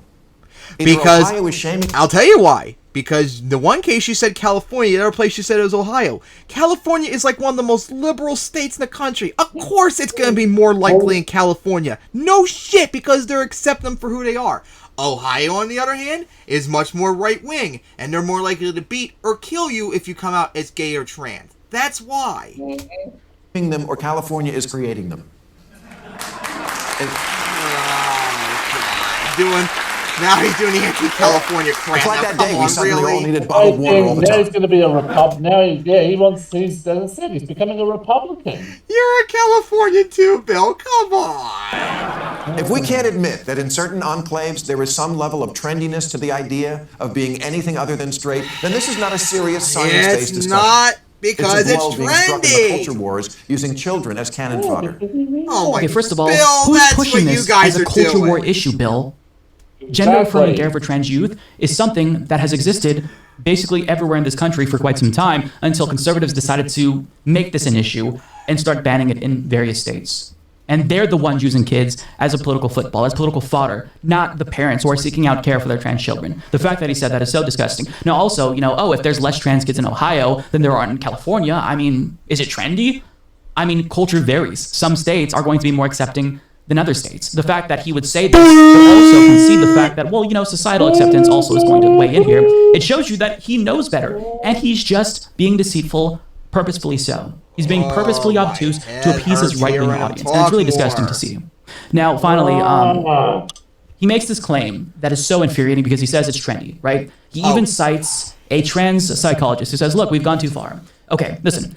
If you're going to make this argument, J.K. Rowling makes this argument, other people have made this argument on the right. If you're going to make this argument, what do you have to prove? You have to provide us with evidence that there is a very high rate of detransitions. If it's trendy, then you're going to see a lot of detransitions. So what is the detransition rate? Well, luckily for us, a new study was just released at the beginning of this month. As the New York Times explains, young children who transition to a new gender with social changes, taking on new names, pronouns, haircuts, and clothing, are likely to continue identifying as that gender 5 years later, according to a report published on Wednesday, the first study of its kind. The data come from the Trans Youth Project, a well-known effort following 317 children across the United States and Canada who underwent a so-called social transition between ages 3 and 12. Participants transitioned on average at the age of 6.5. The vast majority of the group still identified with their new gender 5 years later, according to the study, and many had begun hormonal medications in adolescence to prompt biological changes to align with their gender identities. The study found that 2.5% of the group had reverted to identifying as the gender they were. 2.5% detransition. That's it. You know what that means? 97.5% keep their transition. It's still really low. That's what, 1 in 50, 1 in 40. Oh, well, that's like 1 in 40.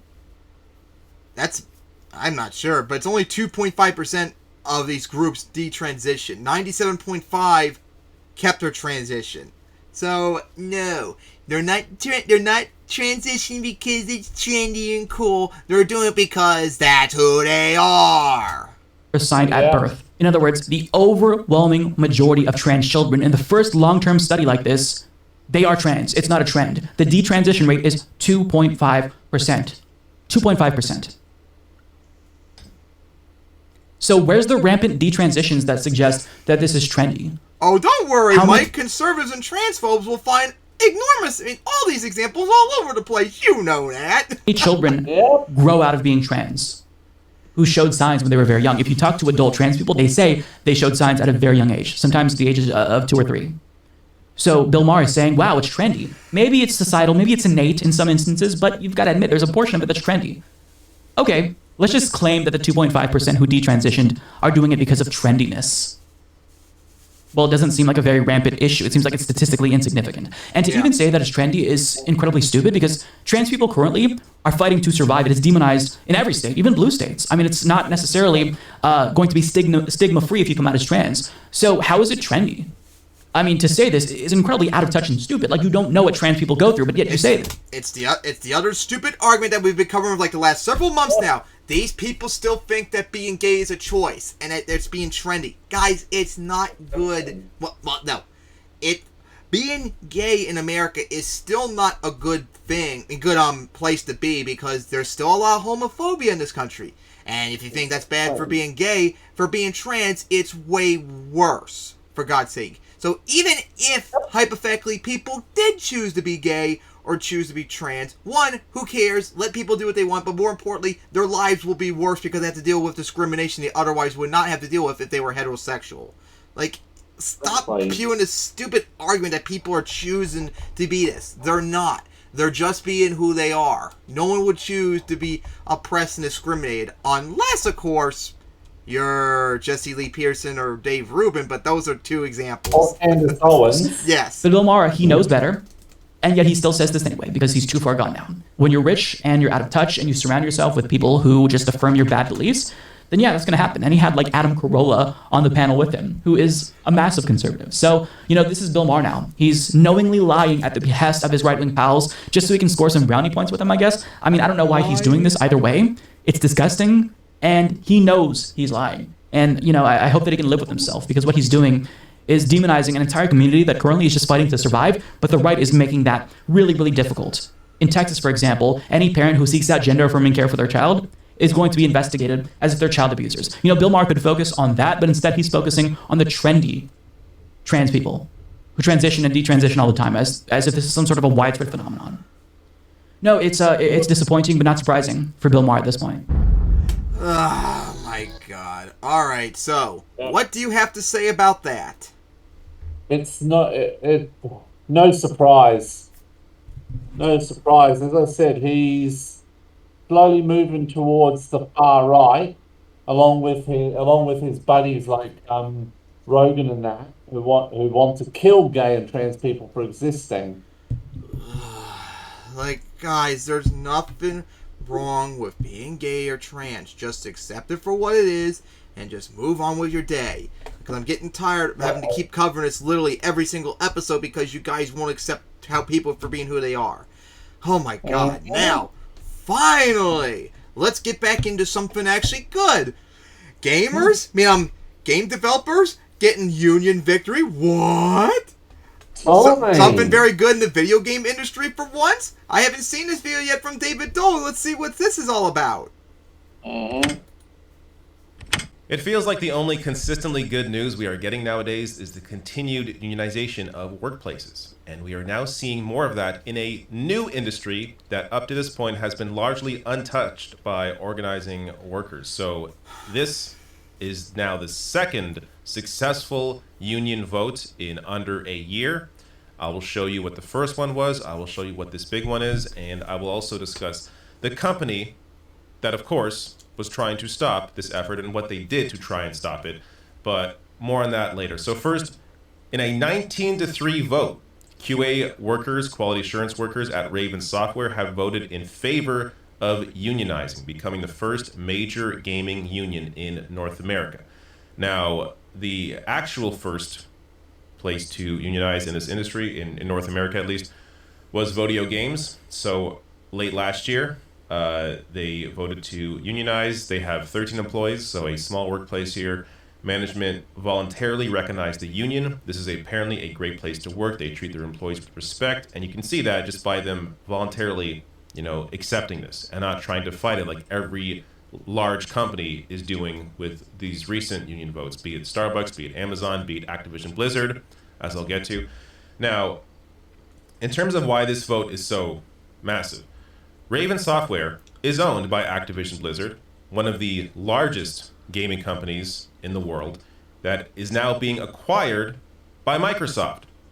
So it'll be interesting to see how that process works, if that'll have any effect on this vote or this union going forward. But of course, Activision Blizzard and Raven Games, known for many big game franchises, including Call of Duty. So Raven has worked on Call of Duty games, and these quality assurance workers often are the ones that are most overworked, understaffed, and underpaid. So it only makes sense that they're the first ones here. This is actually a big problem in the video game industry. Being overworked, being underpaid, and being deprived in every single way. Hell, COD, well, I don't know about COD, because I don't know if they still do yearly releases, but I know for a long time they used to do early releases. Look at Pokemon, for example. Can you imagine how much they're overworked? As you know, Japan's culture is being overworked. Think of it. Sun and Moon 2016, Ultra Sun, Ultra Moon 17, then LGP 2018, then Switch in 2019. Then they had a little bit of a break in 20, but now look at 2020. Due to the pandemic. Yeah, well, and then you had 2021 where they worked on Legend Arceus, and now they're doing Scarlet Violet a month after Legends Arceus released. They need to stop doing these yearly releases. It's killing them. They're being overworked to death, along with the quality of the games being bad. And then you got places like freaking McMahon, for example, that's been doing yearly releases for 20 plus years, almost 30 years, and other sports games. and they quality gets worse. They literally don't really change much from game to game, and they take out features that a lot of us in like the Man series love. Like, you guys need to stop overworking them. You need to stop doing yearly releases. It needs to be every few years and stuff like that. And you need to pay your employees better, and you need to treat them better, have better working protections, for God's sake. To form a major. And the video game industry is really bad in this regard. Now, a little more on their work and their comments here after this vote. So, from Vice here. In video games, the Quality Assurance Department helps identify bugs and glitches, and is often underpaid and understaffed. The union is called... Literally what happens in Bad Games Tycoon 1 and 2. The Game Workers Alliance. Quote, now that we've won our election, it is our duty That's to a very protect good game these that you need to foundational play. values on which our union stands, said members of the Game Workers Alliance in a statement. Our biggest hope is that our union serves as inspiration for the growing movement of workers organizing at video game studios to create better games and build workplaces that reflect our values and empower all of us. We look forward to working with management to positively shape our working conditions and the future of Activision Blizzard through a strong union contract. So, of course, this vote has to be recognized by Amazon or by Activision Blizzard. We're going to have to see they're evil and if they satanic. do that. My guess is they will try to fight it, but we have to wait and see. And then, of course, they have to ratify a contract. But this is the first step, and it's fantastic. If this was EA, you know they would fight it at all costs. Stop this process, including now. There'd probably be a couple of video game companies who would literally murder any workers who agreed to this. Or they would fire them, too, like they always do. They first began by fire as if they're lucky. Some would just kill them. Whether a small group of QA workers constituted a viable bargaining unit, arguing that if Raven Software wants to unionize, then the entire studio should unionize. But QA workers are sort of their own thing, and they tend to be the most overworked, understaffed, and underpaid. So it makes sense that they would go forward with this vote themselves.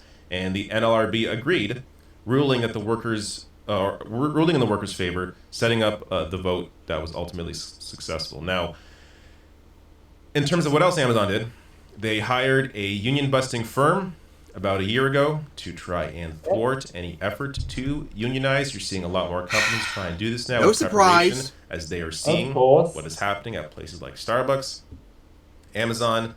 Now they fear this is coming for them, and it is.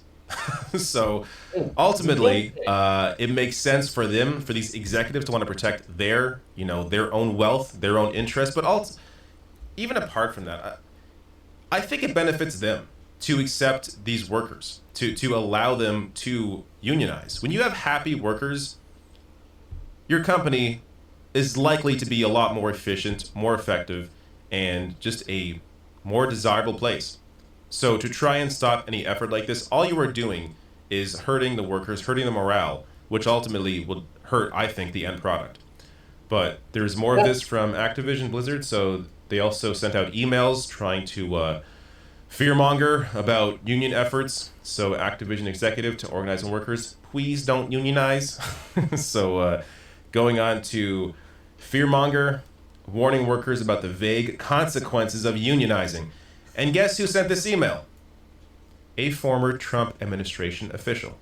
So Brian Bulatow is a Donald Trump crony that Activision Blizzard brought on as chief administrative officer. During his time in politics, Bulatow reportedly acted as former Secretary of State Mike Pompeo's attack dog, at one point bullying former Inspector General Steve Linick as Linick investigated the Trump administration. So this is the kind of people they bring on. These horrible individuals that have no soul and do not mind trying to bust up unions and, destroy lives, overwork, underpay. So this is why Raven Software decided to go forward with this vote. So a few reasons here from Vice. One major reason this vote happened was poor treatment of the workers by Activision Blizzard in 2021, prompting a strike that lasted weeks and ended following a decision to hold a vote about forming a union and entering negotiations with Activision Blizzard over a contract. All the while, Activision Blizzard was dealing with the fallout from the state of California, filing a lawsuit against the company after investigating its toxic workplace culture. California, could you please search up and do an investigation on EA, please? Because if you think Blizzard's bad, Activision's bad, EA is the literal worst of all companies probably you could ever find in the world. Please go after them for us, please. Also, in recent months, Raven Actually, software wouldn't workers surprise me accused if EA have actually literally gotten their workers murdered publisher of for trying to unionize. shifting staff around to thwart organizing. And just today, Bloomberg reported that U.S. Labor Board prosecutors determined Activision Blizzard illegally threatened staff and enforced a social media policy that conflicts with workers' collective action rights. An Activision spokesperson told Bloomberg the allegations are false. So I have to say, one of the other big positives, recent positives, also has to do with this. It's just the National Labor Relations Board actually looking at the facts and ruling based on those facts. So you're seeing a lot of this pushback by the NLRB towards these massive companies, which to me is surprising.